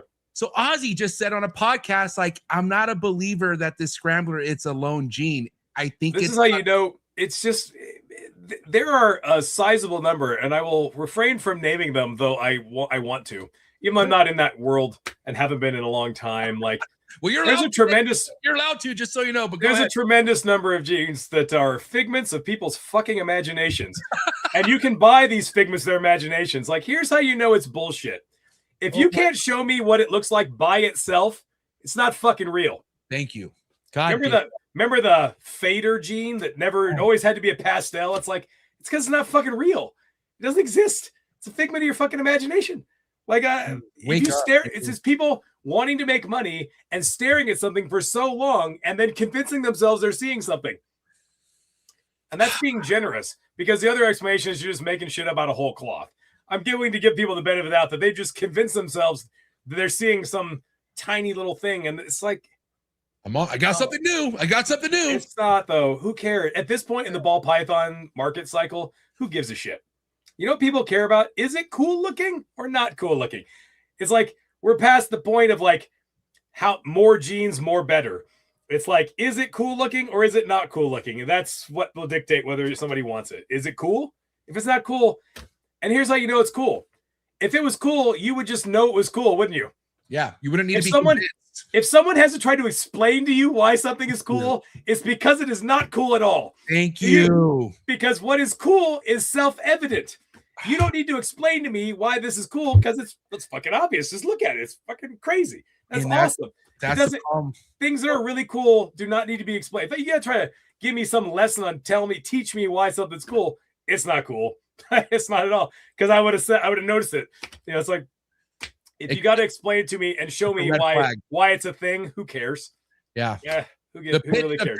The picture of itself alone should do all the explaining. Yeah. You shouldn't have to be there to convince somebody. And that's the problem with this scrambler and many other fucking genes, that there's too many people talking too much. Like shut up. Also, like, dude. how many ball python genes are there that just are supposed to increase the amount of yellow a little bit? There's like 100. It's like there's like 100, and you can't spot. And I mean, oh my god, like, it just, who cares? Like, this is like oh, it's a little bit brighter. It's whoop-de fucking do. And it's unnecessary. Like all this extra shit is just confusing. All it does is, first and foremost, create fake hype, and then also it pushes people away eventually, because you know how many people invested thousands in the scrambler and they're looking around like, hey, what do I do now? Oh, you're fucked. There's nothing you can do. I'm of two minds. Part of me wants to have sympathy for people, and part of me is like, fuck it. Are you guys even paying attention? I struggle with it. Like, yeah, I've never seen a market, a section of the reptile market that is more just like governed by like, it's like you have like a handful of people at the top that just manipulate bazillions of people at the bottom to just buy whatever they happen to be selling, and all the hype and all the influencing, all the bullshit and everything. And it's like, anybody listening that keeps ball pythons, like, I'm just going to tell you the truth. You are never going to get anywhere if you are following somebody else, what somebody else is telling you to buy. You will fucking never get there, because by the time these people are telling you, oh man, it's all about fill in the blank, whatever stupid thing. Like, but it's all about this. We got to all do this. Like, they're already done with that. Yep. They've built an army of those. They're trying to get you to buy it. Well, they're building an army of the next thing for 2 years down the road. Yep. It's already over. You will never achieve any real anything in that world if you are always following other people. There's an awesome bumper sticker from the 1970s that sums this all up. It says, if you're not the lead dog, it's talking like a sled dog analogy. If you're not the lead dog, the view never changes. Which just means if you are the dog, if you're not the lead sled dog, you're perpetually just looking at the asshole of the dog in front of you forever, at another dog's asshole. That's all you're ever going to see. You will never get anywhere following anybody. You're staring at buttholes. You're staring at buttholes forever. Everybody, quit listening to these people. You're being lied to and manipulated. Oh my God. Figure out, if you want to breed ball pythons and you really think that's, or anything else, because it's kind of the same thing. That's just the worst example of it. It's like excess. Figure out whatever the hell you are genuinely interested in, what you are passionate about, and what you like, and do that. And don't listen to other people. They're just trying to sell you something. Well, okay, another problem with ball python. Find your own path. Nobody ever got to be super successful by following what somebody told millions of people to do. They got successful by doing their own thing, by following what they were interested in and doing their own thing. But isn't that a sign of laziness, though, Nick? Like, isn't that also showing that you're not trying to put in extra work? Which is part of the other part of me that doesn't want to have sympathy. It's like, yeah, you guys just keep falling for this. Yeah. It's like, just find your own thing. Like, even if it was ball pythons, there's going to be some things you like more than other things. Do those things. Don't listen to what other people. Who gives a shit what somebody else on the internet doing their YouTube videos telling you it's all about this now. You're never going to get anywhere. And then you wonder why you never get anywhere. And guess what? Find the thing that you like. And that's what matters. It's never fun that way either. Like, you're not going to ever really enjoy it. No. You're always chasing. No. It's not fun. You're never going to be ever. That's why I never understood the endless morph rat race. It's like there's never any satisfaction at the end of the rainbow. What happens if you're a ball python person and you finally make some 5-gene combo you've been trying to make for years? And let's say you finally make it, and you finally made it. And let's just say it's fucking amazing. It actually doesn't disappoint. It's everything you want it to be. Are you happy? No. How long does your happiness last? 6 or 7 minutes? Because then you go like, well, now what am I going to add to it? What am I going to add to it? You can't just be fucking happy. It's never ends. It's literally, it's all foreplay and no fucking. It's literally, it's all foreplay and no fucking. You can't be happy even for a minute, because the minute that tiny bit of joy, it's, well, now I got to add scrambler to it or whatever. It's like, you can't be happy.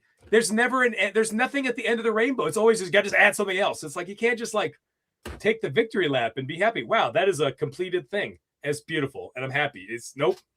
And dude, nobody has left the hobby more than ball python breeders in the last 2-3 years. I think a lot of them were not in it because of the right reasons. They got into it because of the hype, because of the endless hype machine and the and sort of Ponzi scheme aspect of it. I mean, there's nothing wrong with ball pythons at all. They're fantastic snakes. Cool snakes. It's a real success story in the hobby that we entirely domesticated a reptile in the fastest time anyone could possibly imagine. It's a huge success story. I don't like the ball python community's mindset. I think they have lost the plot entirely. If you're to the point where you are just euthanizing animals for having not enough mutant genes because you don't want to, they're not even worth feeding one time, and you're just greasing them, because we all know that happens. Let's be honest. 1,000%. We can even go deeper on that if you want, but it's been the best. It's been a real boon to the Cobra community, though. It's like if you're I think, and I'll say, I don't give a shit. If you feel you need to kill a certain percentage of the animals you produce, you have lost the plot entirely. What the hell are you doing? Like, because you don't have enough broken genes, or you're a male. Oh my God, because it has to also be a female, don't you know? It's like the mindset is so, I just can't do it. I can't do it. The snakes are cool. Yeah, but there's nothing wrong with the snakes, but the overall sort of zeitgeist of that community, I just can't deal with it. So I don't keep them. Yeah, and there's even people paying attention now to like stuff being available on MORPHMARKET that's 2-3 years old, and it's 180 grams or like 200 grams, and it's like, why isn't this snake being fed? And apparently there's a thing called maintenance feeding, where it's like, well, it's a pet level snake, and so I only feed it this many times versus my holdback breeders, which I feed every week. And it's like, the fuck? I don't understand that. Yeah, I don't. The ball python mindset has infected other areas of the hobby. It even gets into my sandbox, and I'm just like, it does. A week doesn't go by where I don't have somebody contact me looking for like, oh, I'm looking to pick up, 2 or 3 really nice adult female jungle carpets. And I just like, have a good laugh at my monitor and like, yeah, good luck with that. Not a fucking chance. I wouldn't sell you one, even if I had one to sell. I am such an asshole sometimes. Like, I just do not like, people need to put the time in and put the work in. There are no shortcuts to success. This ball python thing where everybody raises everything to breed at 18 months old, and they still, you can buy all the adult females you want for a fucking nickel because nobody values what they do. I wouldn't sell you any. I don't ever sell adult carpet pythons, especially females, and I wouldn't sell you. And even if I had one that I could part with, if someone asked me just to be an asshole, I wouldn't sell it to them. I wouldn't even sell it to them. It's like, get a baby, get in line, and put some fucking time into your project. Earn it a little bit, Everybody, I'm so sick of everybody thinking they can skip to the front of the line. And there's no skipping the front of the line. No. Even in the carpet python, it's like, okay, a female can breed at 2.5 years old, 3.5 years old. If you bought an adult, it's going to skip that first year anyway. If you bought a yearling, it'll breed at the same time as that adult, because it's going to take that for what adjust to what you're doing anyway. It's like, it's not there's this other inconvenient fact that people do not realize because they come from that world, and that is that pythons don't have an unlimited reproductive capacity. Ball pythons are an anomaly in that regard. Most female pythons, if you get 3 clutches out of a female python in its entire lifetime, that's about all you can realistically expect. Pythons are generally apex predators, and apex predators, nature builds in a failsafe, low reproductive output over time. Imagine if great white sharks, the king of the ocean, reproduced every year and had like 50 babies a year. What would happen? You'd get eaten. Obviously, that wouldn't work. Yeah, it wouldn't work. So what makes you think that your retic is going to do that? It's not. What happens is they lay 2 or 3 clutches and then just curiously stop breeding. Like you might get, and that's an average. So I've had female carpet pythons lay as many as 7 clutches in their life. I've also had quite a number that laid 0 or 1. Average is about 3. For species that achieve apex predator status and at highest trophic level in their ecosystem as adults. The only exceptions to that are small species that get eaten as adults. Ball pythons never achieve apex predator status. Even the adults get eaten by predators. All the Antaresia are very small as adults. They get eaten even by other pythons. So they adopt the flood the zone, reproduce every year, make as many as you can because the adults could get picked off at any time too. So they're the exception to that. So you can sell an adult female ball and it might lay 20 clutches in its life. That's not unheard of. That's been well known to happen. But this other stuff, like a carpet python, if it's only going to lay 3 clutches in its whole lifetime and it's already laid 2 of them, are you taking the shortcut? Oh, you get it? Then it takes the first year off and then it goes the second year and it lays the last clutch it's ever going to lay its whole life. And that's it. Like, is that a shortcut? No. I have 2 females that ironically are going to lay this year. We'll see if they lay good eggs or not. I have the oldest albino Darwin in the United States. She's 1 million years old. Cost me $1 million. She laid 3 clutches, 1, 2, 3. Then just stopped laying eggs. She has not laid a clutch in 12 years. And she's gravid. Whoa. So I will get the 4th clutch, but I had to wait 12 years to get it. And the original Malgline female inland carpet, almost the vast majority of the ones in the country are descended from, well, they're all descended from 2.2 that I brought over from Europe. But my pair were pretty prolific. They went when they were 2.5 years old, 3.5 years old, and 4.5 years old. And then she has taken 11 years off. 11 years of being perfectly healthy, not a snipple, nothing wrong with her, eats every time I offer it, does not lay eggs. She is just ovulating today after an 11-year gap, for her 4th clutch. So maybe you'll get the 4th clutch if you wait over a decade. You don't get unlimited clutches. This buy adults is just folly. Get an animal, raise it, then whatever it's going to destined to produce, you get all that. But people just don't want to put the time in. They just want to skip to the front of the line. And I'm not going to support that. Nope. Yeah, I'm glad I'm not the only one, dude. But I was recently hit up on Instagram asking if I have any blue line adult female chondros available. And I'm like, dude, how do I respond to this nicely? I can't. I'd rather just not respond. Some of the times I struggle to respond. I generally respond to every message I get, but there are times where you get those morph market inquiries where it's I'm just gonna not even gonna respond to this. Where it's just a zip code and a price that's not the price you're asking. It's a zip code and that it's sometimes it's so the snake's $1,000 and it's just a zip code and $500 sideways smiley face. That's it. I'm not doing this. Nope. God damn, dude. I used to block a lot of them on Morph Market. I'm not sure. Does it still do this? Maybe you know. When they first put the block feature in, it used to actually send them a message that they had been blocked to notify them that you had blocked them. And it was the most hysterical thing ever. I loved it. Yeah, for sure. Because it said the seller has chosen to block you. We suggest you reappraise your approach and try another seller. And I was like, oh God. They still do that. They still do that. We suggest you reappraise your approach. I wish Instagram did that. Whoa. Instagram did it. I block motherfuckers left and right on Instagram. It's actually pretty entertaining. I don't want to block people, but there are some people that's you're going to be nothing but problems. I'm not. Yeah, right. No, I'm not. If you don't, I'm not playing I'm not, and I'm rigid. I'm not negotiating. I discount snakes all the time, but that's my choice to do that, not your choice. Right.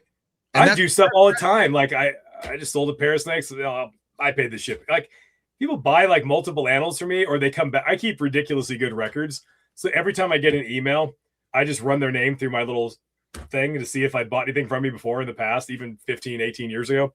And if they have they bought this, I can see it's like if I get returning customers, I discount stuff all the time, but I will not do it if someone tells me to do it or asks me to do it. But if you bought stuff from me in multiple animals, like you don't have to ask. I'll just do it. Yeah. I will just once you're in, you're in. You're good. Yes, it's easier to keep a good customer that comes back than it is to make a new one. Oh my God. But I am not going to start on the same foot where you're dictating to me what my labors is worth. Like, no, you don't get to tell me that. Nowadays, Nick, a lot of people are in the position where they can't shoo people away. They need that fucking money, and that's a problem. If you're doing this because you need to keep the lights on or you're behind on fucking debt or whatever the fuck you're doing, dude, you're never going to make it in this. It's always going to be go ahead. I was at a show in Portland, Oregon this last weekend, and I had a hypomelanistic stonewash genetic stripe Brettles python, all 3 morphs in one snake, and it was like only $2,500. And people were just like, "Why is the snake worth 20? Why is it so expensive? Why is it $2,500?" Like, well, let me tell you a story. It's like the original hypomelanistic pair, I paid $20,000 for, $20,000, and then from that point, it took me 15 years of work to make this snake. So a $20,000, but $20,000 in 2006, which was more than it is now. It's like, so a shitload of money, then 15 years of my life, a third of my life to get to the point where I have this snake on this table. And it's one of only 6 that exist on the planet. That's why it's that much. It's like, and if you think that's a lot of money spent on a snake, you're not even necessarily wrong. But don't tell me it's not worth that. It's like, it may not be worth that to you. And that's totally fine. But it's like, what am I supposed to like spend $20,000 and a third of my life making it and just sell them all for $100? No, it's like things are expensive for a reason. But I mean, if you were to explain that to 100 people, how many of those people are going to actually understand where you're coming from? Not many, because they wouldn't spend that kind of money on something like that. Everybody wants everything to be super cheap when they're buying and then super expensive when they're selling it. Facts. Now, if they did all that, they'd be, well, why are you selling it so cheap? Everybody always argues for whatever is in their financial interest, even if it's not rational or logical. They always take the position that is most advantageous for them personally. Shit's expensive. And if you don't like the price, just wait 10 years and you'll be able to get one for $700 probably or something. And you can get one then. It's not like an expensive snake. It's not like you're jacking up the price of rice or drinkable water or some necessity. You know, I'm not withholding electricity in the wintertime for people. It's a luxury reptile. Nobody needs the snakes that we produce. Not the snakes you produce, not the snakes I produce. Nobody needs those animals. They are a luxury item. Yeah. And there's nothing wrong with not being able to afford a luxury item. Yeah. God knows there's a good long time where the thought of spending $2,500 on a snake to me is like, are you crazy?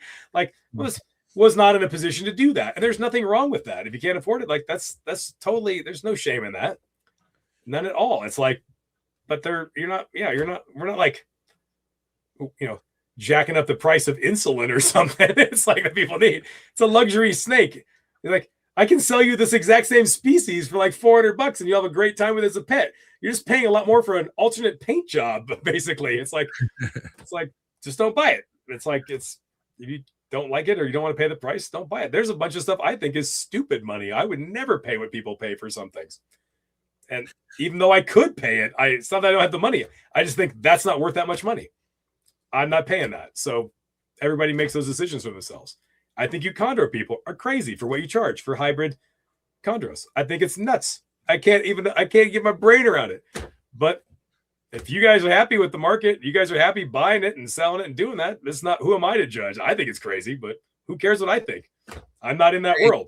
$12,000 unchanged red Neos flying off the shelves, buddy. Not me, but I'm saying it's happening out there big time. I would not give you $5 for one of those. Literally, this is how much I don't want one. Like, whatever the greatest designer chondro ever made was. Oh, shit. If you gave it to me for free, I would hand it back to you because to me, it is not worth the space and the food that it would take up. I could have something I want more than that. Literally anything. I don't want it. I don't. It's worth literally less than $0. It's worth negative money because even if it was free, it would still take up precious space and food resources and time, even a little bit. And it's not worth anything to me. if you guys want to do that and that's what you're into, that's for you to decide. Who cares? One thing I'm very confident about the Chondro community, I'm absolutely confident of this, is you guys are absolutely not sitting around wondering, I wonder what Nick would think of this. You are not thinking that at all. No one's thinking about that at all. So who cares what I think? That's where I'm at with it. But now, if you got some pure Beox, well, we can be able to talk. That's something different. See? Yeah. I even like the yellow ones. That's the locality I do work with is pure BX stuff. But I also have designers. I have designers going to BX as well, which pisses Ryan off. But I know. Yeah. I'm probably going to end up getting a pair of not BX, a pair of Arus from Ryan. That's always been my favorite. But he didn't want that much money for them. He's like, oh yeah, they sell the least because they don't make red babies. Are you kidding me? Like the best looking chondros, but they don't make red babies, so they're worthless apparently. Yeah. Oh my god. But dude, I want to kind of counter and say, dude, like I do listen. Like, you know, as far as like, I'll tell you right now, the first time me and Ryan ever hung out was at Bill Stiegel's house. And of course, we're all looking at his red Neos, and Ryan's just in the corner with his hands crossed like this. Like couldn't be bothered, could he? He's more looking at how many people are in Bill's room, and he's like, what the fuck? Look at all these people in the room, right? And then the topic came up. We were talking about Carpondros, and I was shitting on them. And he was like, MJ, you realize these designers that you're drooling over, these are all fucking hybrids. I'm like, no, they're not. He's like, they are. And then he started breaking down like how humans and elephants have more relations to themselves than the fucking goddamn designers that we're looking at. Oh yeah, and that opened up my whole world, man. So right then and there, I stopped talking shit about Carpondros. What's the difference? You know, it's like the difference between like any two big cats in the world are more closely related to each other than any of those chondros are to each other. Right. They just stayed green, which means nothing. They're if you look at the level of genetic differentiation between them, they separated millions of years ago. It's a very ancient and deeply diverged lineages. They just retain green coloration because it works. Why would you change it if that's working really good? They just retain that. And people think that because they are roughly similar in size and shape and they stay green, that they must somehow be more closely related to each other than they are. And they're not, like, at all. They're vast oceans of time have passed since they split. But you know, I will say though, like I love hearing shit like this. And you know, yeah, I do feel attacked. I'm not gonna lie, but I don't give a fuck. One thing I'm used to, Nick, I've always had older homies that were always giving me shit. And guess what? I learned from all of them. I've learned from all of them. And I appreciate it, dude. Like this shit right here doesn't hurt my feelings at all. You shouldn't hurt your feelings. I'm not trying to hurt anybody's feelings. I'm just saying. I know. In a general, here's how I look at things. Like, you have your beliefs. I have my beliefs. This is like in the realm of facts, not really in the realm of beliefs. But if my worldview and your worldview disagree, and you get offended by me expressing my worldview versus yours, like, what does that say about the validity of your view of things? Yeah. If your view of things feels really threatened by my view of that, what does that say about the validity of your beliefs? So, like, if your beliefs cannot hold up to scrutiny, why do you believe that stuff? Like, your beliefs should be solid. It should hold up to scrutiny. And if they don't, you should reanalyze that. And I can think about my own life, like, even within the realm of like reptiles and, you know, the hobby and whatnot, like things that beliefs I held sacred years ago did not necessarily always hold up. As you go through life, you learn more, you gain more knowledge if you're doing it right. And you have to constantly reassess why you believe the things you believe. Do you still believe this? Does this still fit with the evidence? You know, it's like, and sometimes you have to modify and change, and your beliefs will evolve over time. But that's a reflection of you've gained more wisdom, you've gained more knowledge, you've gained more data, and hopefully, you know, your reviews reflect that and change with that. What a shame it would be if you like, nope, this is what I believe, and then you get a ton more evidence is just that's wrong, but you're just going to stick rigidly to something you on some level know is false. No, yeah. Your belief should always be subject to review and in light of more evidence. Yeah, and my belief is if you're not learning, you're not growing. Like it's all part of the system. And one thing I'm so appreciative about this reptile world is like, dude, we're all learning shit as we go, as we continue on. It's never ending. And you know, the only one it ends for is the ones who put a roof over their head saying, nope, you're wrong. Oh, I know what I'm doing. You know what I mean? That's the problem. That is, yeah, that it's like the older I get and I go on these podcasts and people always, you know, oh, Nick knows a lot of stuff. It's like, you know what Nick knows is the older I get, what Nick keeps learning is I know all this stuff, but I become more and more acutely aware of all the stuff that I do not know and stuff. And so as much as I might know, seeming I know about this, that, or the other thing, I am keenly aware of the vast oceans of things that I do not know and that I will never know. And that I don't even know that I don't know.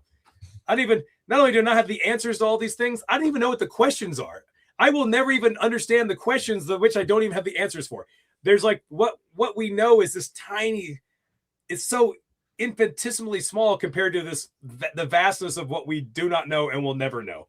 So there's nobody can know it all. I'm not even going to know a significant fraction of anything. It's like there's always more to learn. There's always more to and what's refreshing for me, Nick, like prior to the reptile world, I did portray myself as a know-it-all. It was probably one of my biggest issues I had in life is I got good at something, you know, all the way from sports, no matter what it was. And I always felt like I was too good to learn new shit. And when I came into the reptile world, all that changed. Like everything, like my whole fucking ego got checked, like only because I knew I was in a world I had no clue what the fuck was going on, but I wanted to be a part of it so bad. So of course, acting brand new and soaking everything in is in your best interest. And here I am just shy 10 years in it, and I'm soaking things up every day, dude. And I love it. Like, I feel like if I'm not learning something, there's a problem. You know what I mean? It's kind of why I like having you on the show and Ryan on the show. You guys are always spitting game to me that's opening my eyes, and I love it. Well, Ryan and I are geriatric at this point. I've been doing this for neck and neck. 30 years. The only thing, the difference between you and Ryan is you could bench a lot more than he can. This is true. Yeah, this is true. No attack to you, Ryan. I love you, dude. And I'm older, and I got like 5 years on him too. So I'm an old man. I'll be 54 this year. So yeah, we're I think the main reason like people look at me and guys like me and Ryan and why are we successful at this? And it's very, very simple.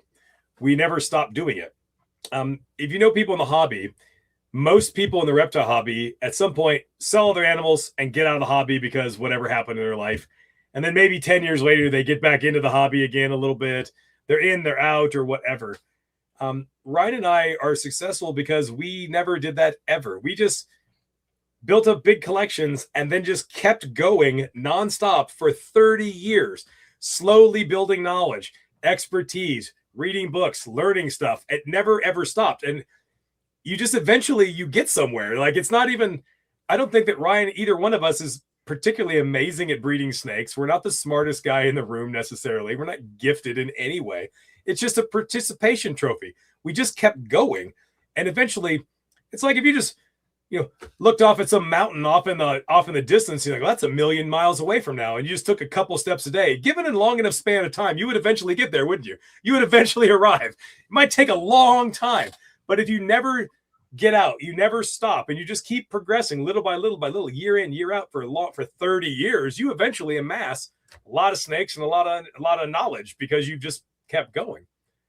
And there's so much stuff I don't know. But again, man, it's a marathon, right? Like there's no really end to the race, and there's people trying to get to the finish line so quickly. It's like, for what? Where's the end? There is no end. You know what I mean? There's no point where I'm ever going to know everything about pythons. That's not even feasible to know, and it couldn't possibly. Barely scratching the surface after 30 years. There's so much more to learn for me, even in that little narrow slice of it. Like, and I don't know. I mean, if you want to talk about like, I don't know anything about turtles. Like Ryan's super into turtles. I don't know. I would know a different species of turtle that bit me in the ass. I know nothing about turtles. There's all these other areas of the reptile and of herpetoculture. I know literally nothing. I know a lot about one thing, and I'm not. It's and a bit about some other stuff. But there's so much. You never stop. You never stop learning, and you shouldn't. I mean, that's what keeps me going. Like at this point, figuring out how to get snakes to breed in a plastic box is kind of old news. Like I can do that. I want to push my own understanding. I want to learn more about these things. I want to learn that there's so much science that we don't even know. Like I want to do that stuff. I want to figure that stuff out. And, that's what keeps me motivated now. What keeps me most interested is mainly biogeography and evolutionary biology of pythons. That's the stuff that gets my head spinning and my gears turning. But the more academic side of things, I know how to keep this stuff, and for the most part, and breed most of it. That's not really the big challenge, but it's intellectually I want to learn the how and the why of it, and that's my and get more into the academic side of it, I guess. I guess my own scientific research has now changed to trying to figure out what to call my super reds. Super reds. It's when you try to name a thing that's not a thing. It's just the absent. How do you name the lack of a thing? You wouldn't. It's the default, because it's the default state. Oh, why did I bring that up? I set myself up on that. Heterozygous yellow thing. Homozygous yellow is a thing. What you have is literally by definition, in biological terms, not a thing. It's the default original setting, how it's supposed to be. You just have a situation where the default setting is actually very uncommon now. Okay, you want to know? And you said you gave this guy props, and now I love this guy. Patrick's one of my favorite people in the chondro community. And you know what? Like, he's somebody who could totally ride the whole super red thing. And ever since I brought a Rep Dominant, he told me, MJ, that's not a real thing, just so you know. And I just completely ignored him and just said, yeah, whatever. Is he coming to Trap Fest? Yo, I think he's like 90% sure. I've known that guy for so many years. I've never got to hang out with him, really. He's awesome. I love him. He's Patrick, a good dude. if you're in the chats, please. Nick Mutton's coming to Trap Fest. You have to come, Patrick, please. He's a good dude. I like some of the people. Like, I've known Bill for a long time. I don't like some of these people, but of course. There's a reason I don't keep chondros. I just like, jeez. But I need to breed the other 3 species. I've only ever bred Uterensis, actually. So is that out of your wheelhouse for good, or do you think you'll revisit the whole chondro thing at some point? No, I'm doing it now. I've got a pair of Pulcher and a pair of nice. A pair of Pulcher with my name sitting on it, and then you got the Northwesterns. Yes. I learned that from Ryan 2 weeks ago. It's an easy way to. Well, people make. There's 4 species, but people make a bit too much about localities. I mean, it's like that's true. Localities. The term locality is as broad or as narrow as you choose to make it. A locality can be the entire Bird's Head Peninsula, or that piece of tin laying on the ground. I mean, it's how narrow or broadly you turn to define it. And when you get to stuff from Indo, having seen a lot of behind the scenes, how stuff is collected, how stuff makes its way to all that stuff, it is not an exact science. It's not accurate, is what you're saying. It's not wholly inaccurate. It's muddy. Like, well, you're not gonna. Your Beox are going to be your Beox. Your Rouge are a Rouge. Your Bird's Head stuff is your Bird's Head stuff. Your Uterensis, you're not going to get the species wrong. And then within that, maybe some vague idea of locality, but it's not 100% because it's the same snake. You could not tell the difference between a Wagyu chondro and a Sarong chondro. It's literally a 2-hour boat ride. Like you're not that's at this fine granular scale, you're unlikely to be 100% confident because you don't have any real telltale diagnostic characters you could hang your hat on. There's a bit of a leap of faith, but not like in the species stuff. But the species are really obvious to tell apart. You don't even need to label them. You could just, if you had 100 chondros from all different populations, and then you had 4 big buckets, one for each species, and you had Ryan come through and picking these things up, he would probably get 99 or 100 of them right in the right species just by looking at them. That's that. That not a problem. Trying to tell me if it's from Salawati Island or Wagyu Island, that's a different thing entirely. Right. That gets harder. So I have to ask Ryan this: will we ever come to a place in the chondro community where we stop calling them localities and we refer them as the subspecies? That will probably never happen. Do you think? I mean, you should. That's what should happen. It should be happening now. People choose not to because, again, though, this is a lot goes back to the deep-seated bias in the chondro community against locality chondros. What you had, and it still lingers, you had only what you would call designer chondros, mixed up hybrid chondros that go back to a time before people knew they were hybrids even.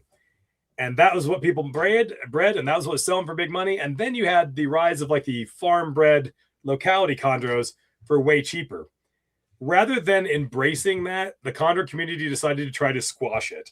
So they talked a ton of shit about the locality thing. They tried to discredit that stuff because they're trying to sell you a $3,000 mixed up snake when you could buy a $300 locality snake. That was very threatening their market share. So they did not take kindly to that. They tried to poison the well of public opinion and ruin demand for that. And that was a huge mistake. Oh, the well's so poisoned right now. It's ridiculous. And I'm drinking it. it's still, but it's just the never ending effect of that original sin from 25 years ago. It's like there are localities of chondros. I've been able to find a few in the wild my own self. And you know what they look like? Exactly what they're supposed to look like. Green. You know what that Aru chondro look like? Exactly like an Aru is supposed to look like. Exactly. What that Raja Umpak chondro, that Pulcher looked like, it looked exactly like it was supposed to look like. Yeah. That Cape York, that Iron Range chondro, oh yeah, it looked exactly like it's supposed to look like. Like, it's shocker, but it looked exact. Like, I could have told you what they were if I wasn't even didn't find them. Like, yeah, they looked exactly like they're supposed to look. Okay, because that's what they look like. This is what I find hypocritical with Ryan's projects. Okay, because he has goals to make the highest white looking Aru. And yeah, they're high white in the wild, but he wants to get it to the point where it's so high white you would never find something like that in the wild. Isn't that the same thing as trying to breed some designer? I'm confused. Almost makes sense. No, okay. No, and here's why. Okay, what he is trying to do is to make the most white chondro he can using only genes found within that population. Okay. What you were trying to do is make the highest white chondro you can using genes that aren't even found in that population. Like, one is working within the genome of a species and one is bringing genes in from outside of that species. Okay. And that is the difference. Okay. You could argue that, well, that's in my own world, like if you look at jungle carpets, you know, you'll never find in the wild a fluorescent yellow and black jungle carpet that looks like captive bred ones. They're on average far more yellow than they actually probably would be in the wild. It's like, but if it's a pure jungle carpet, you only used genes that are contained within that population. Your captive line can lose genes and you can reduce genetic diversity. So you're not able to add genes that don't occur in that population, but you can lose ones that are causing you problems, and you have a streamlining effect. So that is more of a philosophical question, I suppose. Damn, I thought I had Ryan there, but he also explained it. He explained it the exact same way, so I had nothing. I don't know how this will come across or what Ryan will think, but Ryan and I are basically the same person. I've known Ryan since he sold me crickets working at the local pet shop. We were both newbie dipshits. He was 17, right? He was only I've known him that long, so we have grown up in the hobby together. That's awesome. I've known him for that long, and so I talk to Ryan probably 4 times a week, shooting the shit. So our views and worldview as far as what we like, he works far more with chondros, me more carpets than anything else.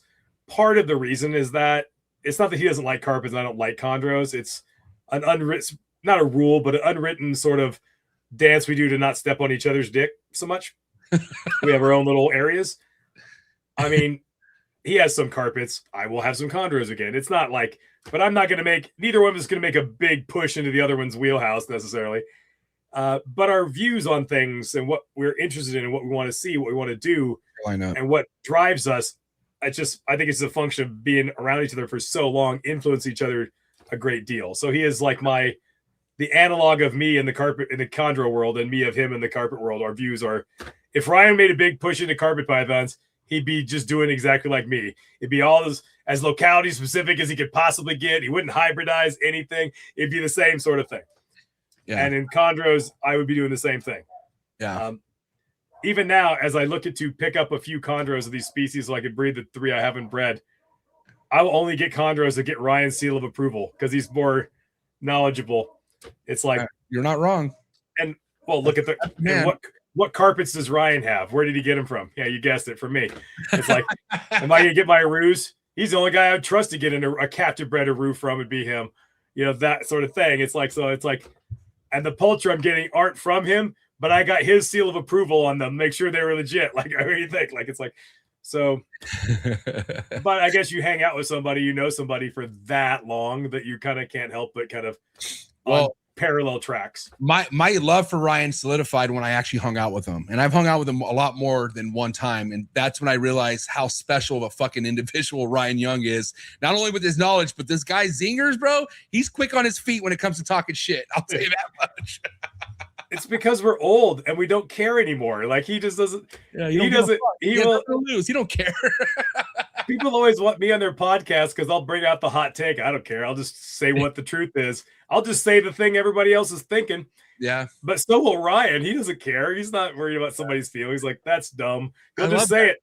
Like, it's like, it's life's too short to what. There's two kinds of people in the world, and you know this to be true. Everybody does. They really think about it. There's the people in your life that will tell you what you want to hear. And there's the other kind of person that's going to tell you what you need to hear.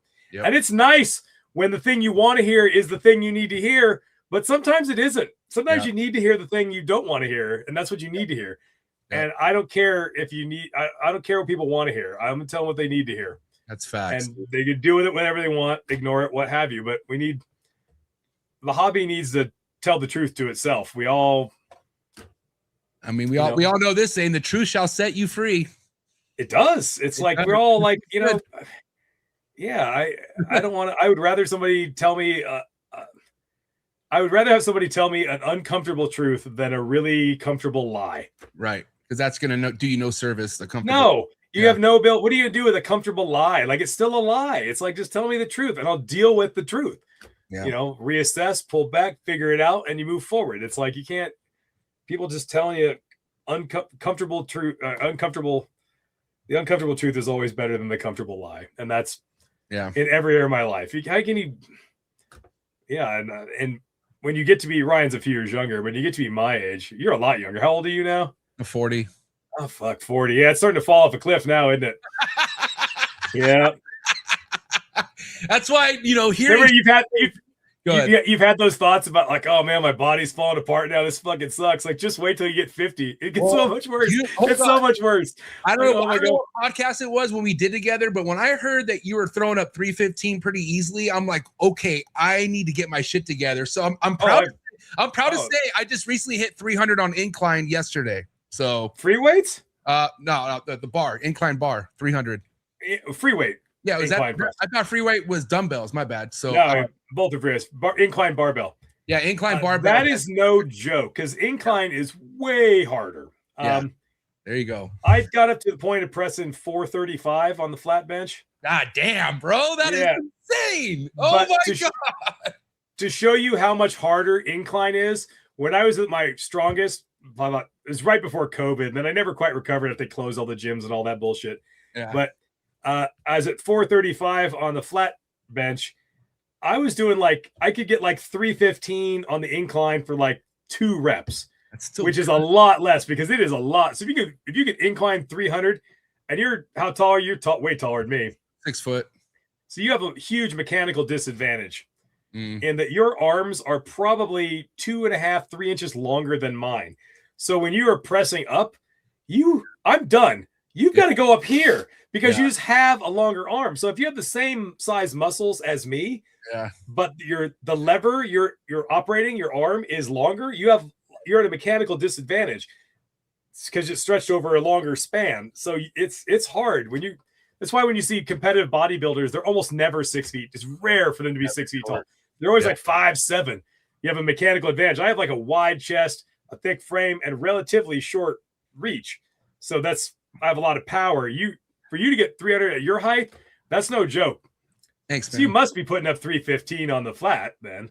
Yeah, I stay because my shoulder, I flats, unless it's dumbbells, I stay away from flat bar bench because I always hurt myself because my elbows are limited to go down. You know what I mean? Yeah, you got to really like get the elbows and get that angle just right to not. Yeah, incline. I never get hurt on incline. That's kind of where my focus has been, and I do dumbbells, flat bench, and I could throw the hundreds up pretty easily. But yeah, dude. Either way, I'm just saying that hearing you when you said that inspired me to fucking get my ass in the gym, and I've been on it for the last like 6 months pretty good. So I think my best with 3 plates was 10 reps at 315. That's fucking but insane. Even now as an old guy at 54 not trying to ego lift, I can still put up like 6 or 7. pretty regularly. Yeah, dude, that's epic. I like being you know, my greatest joy at the gym is now as an old guy. My greatest joy is when I look around and on the next bench over, there's some like 22-year-old douchebag and his buddy spend half the time looking at their fucking phones, taking pictures of themselves, lifting wimpy ass weight. And I am older than that kid's dad. And I go on there just, and just put up crazy weight and just like, yep, stronger than you today. Like and I'm an old geezer. Like, I've been coaching my sons now. My younger son, who's 17, just put up 315. I saw that. I was like, dude, I've been coaching for a couple years. Yeah. Damn, dude. And he's not as big as me. Like he's a smaller framed kid. So he's got it up. Strong. It's like, yeah, it's like, dude, I keep telling him, like, I know what I'm doing. Just listen to me. Just do what I'm telling you to do. Like, it's like my older son, you know, a bit less enthusiastic about going to the gym, and he started like a year and a half later, but he's up to almost 210 on the bench press, which is well past what he weighs now. So that's good. It's important to people to go to the gym. It's like anything else. It's like, you know what you learn at the gym? You know it. You learn discipline. Yeah. Self-control and self-mastery. If you can force yourself to go into a gym 5 days a week for an hour and a half at time and torture your body and no one's making you do it, you can subject yourself to that day in, day out. You can do anything. True. Because you're doing the hard thing, not the easy. The easiest thing is stay at home, play video games, watch TV, and eat Doritos, which sounds awesome, frankly. But that's the easy things in life. It's like doing those hard things. That's where you learn discipline. Yeah. You know, it's like I don't want to be. Your life is short, miserably short, frankly. We don't know. It could be over tomorrow. We might get to the end of this podcast for all we know. You don't know how long you got. What do you want to do with the time you have? Do you want to have an ordinary life? No, I don't want an ordinary life. I want an extraordinary life. I want to kick ass at everything I do.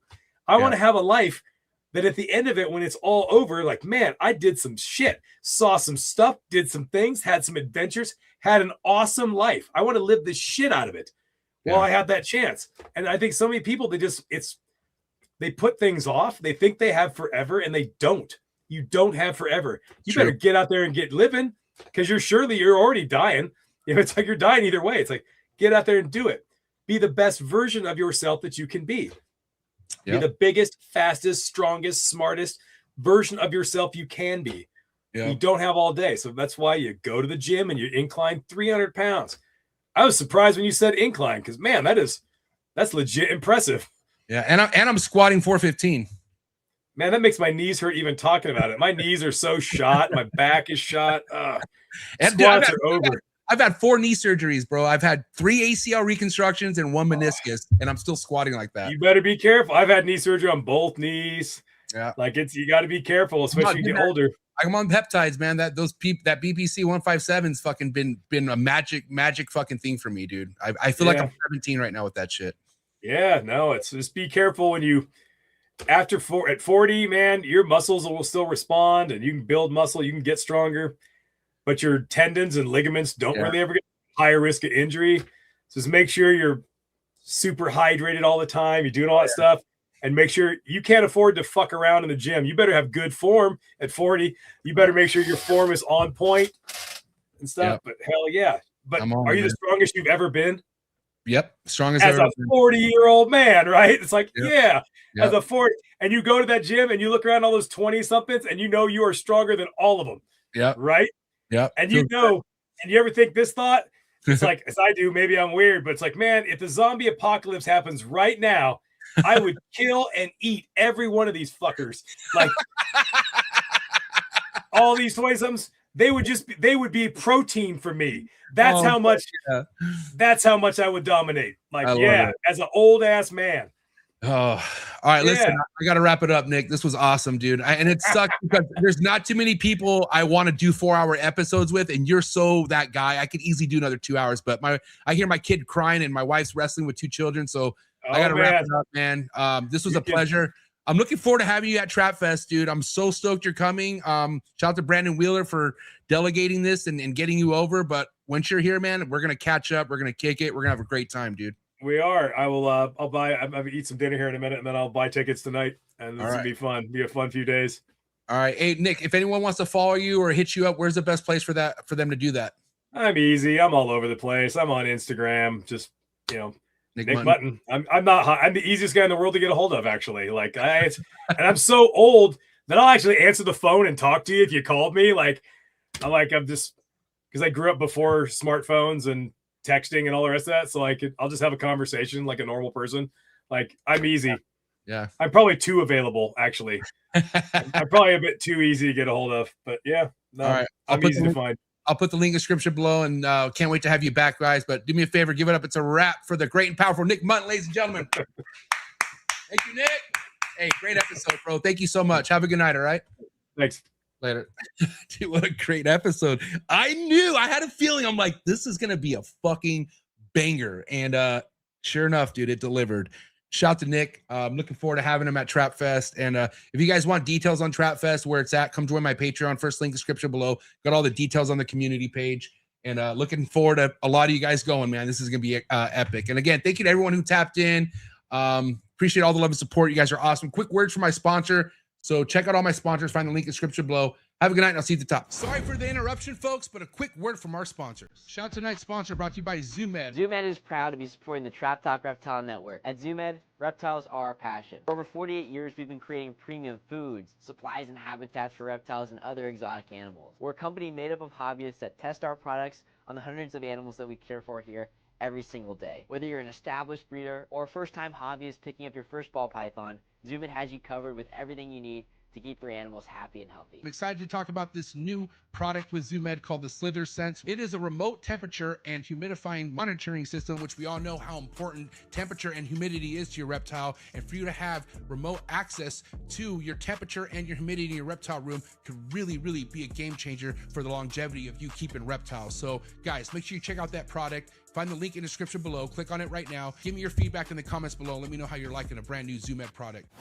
Shout out to tonight's sponsor, Workshop Reptilium. Josh Hansen is doing things different over in his facility. He has one of the most diverse, beautiful reptile collections currently in the reptile hobby today, but he is doing things differently when it comes to enclosures, thinking outside the box, giving these reptiles bigger enclosures. I feel like it's something this hobby needs. So a lot of exciting stuff to come from Workshop Reptilium. I'm going to be flying up to his place to give you guys a deeper look into his facility. And I'm also excited to have an episode with Josh so he can explain himself where his goals are headed when it comes to keeping. Thank you so much, Josh Hansen over at Workshop Reptilium. Make sure you head over to Instagram. Make sure you head over to Facebook. Also, make sure you subscribe to him on YouTube. You can find all the links in the description below. Again, thank you so much, Josh, over at Workshop Reptilium. Shout out to Focus Cube Habitats, the #1 PVC enclosure in the reptile industry. Hands down, everything you guys see behind me are 3x2x2 PVC design enclosures by Stephen and Ashley over at Focus Cube Habitats. My entire room at this point, all Focus Cube Habitat enclosures, and that is for a real reason. My reptiles love them. I've had majority of these Focus Cube Habitats behind me for over 6 years now. So guys, if you're looking to expand your reptile room and get yourself some new enclosures, no better place to visit than Focus Cube Habitat. You head over to focuscubehabitats.com and see how many different design enclosures you could choose from. And you can also follow them on Instagram and stay updated with all current new enclosures on their YouTube channel. So thank you so much, Stephen and Ashley over at Focus Cube Habitats. And I think I got new enclosures in the driveway, so I gotta go. Shout out to Focus Cube Habitats, you are the best. Shout out to tonight's sponsor, and that's the one and only Morph Market and Morph Market Shipping. One of the biggest exciting things about the reptile hobby over the past couple years is Morph Market Shipping taking everything to the next level. Anything as far as reptile purchasing or selling needs can all be done on Morph Market's website. So I highly suggest you go check it out, especially if you're in the market of purchasing your first, second, or third, or fourth reptile. You can find a bunch of legitimate breeders on Morph Market's platforms. They stand very tall on representing the best breeders we have in the hobby. So don't look anywhere else when it comes to looking for your new reptile. Not to mention, if you're looking for aquatics or your next plant, Morph Market's a spot for you as well. Make sure you head over to morphmarket.com. And the best thing about Morph Market's platform, you could ship directly from their website with Morph Market Shipping. Morph Market Shipping has saved this hobby billions of dollars as a whole. I myself saved thousands with Morph Market Shipping last year due to their insanely cheap rates. So definitely go take advantage of these rates on top of the amazing customer service that comes along with Morph Market Shipping. Shout out to Darian and Zach, and shout out to the entire Morph Market team. So proud to be a part of this team. Thank you so much for Morph Market Shipping and Morph Market, and so excited to announce new Morph Market features that are going to be hitting the reptile hobby real soon, like live sales on Morph Market. Thank you so much, Morph Market and Morph Market Shipping. Thank you for all the fellow support. Thank you so much for anyone who watches the Trap Talk Reptile Network. Hit that like button. If you hit that subscribe button, hit that notification bell, you'll be notified of every new episode dropping here out of the network 7 days a week. And also by hitting that like button, hitting that subscribe button, it pushes this network out to other new keepers coming into the hobby. So by you doing that, it does more than you think. So thank you so much again for all the support. And if you're not already a subscriber, please hit that subscribe button. We're doing big things over here and we really appreciate it.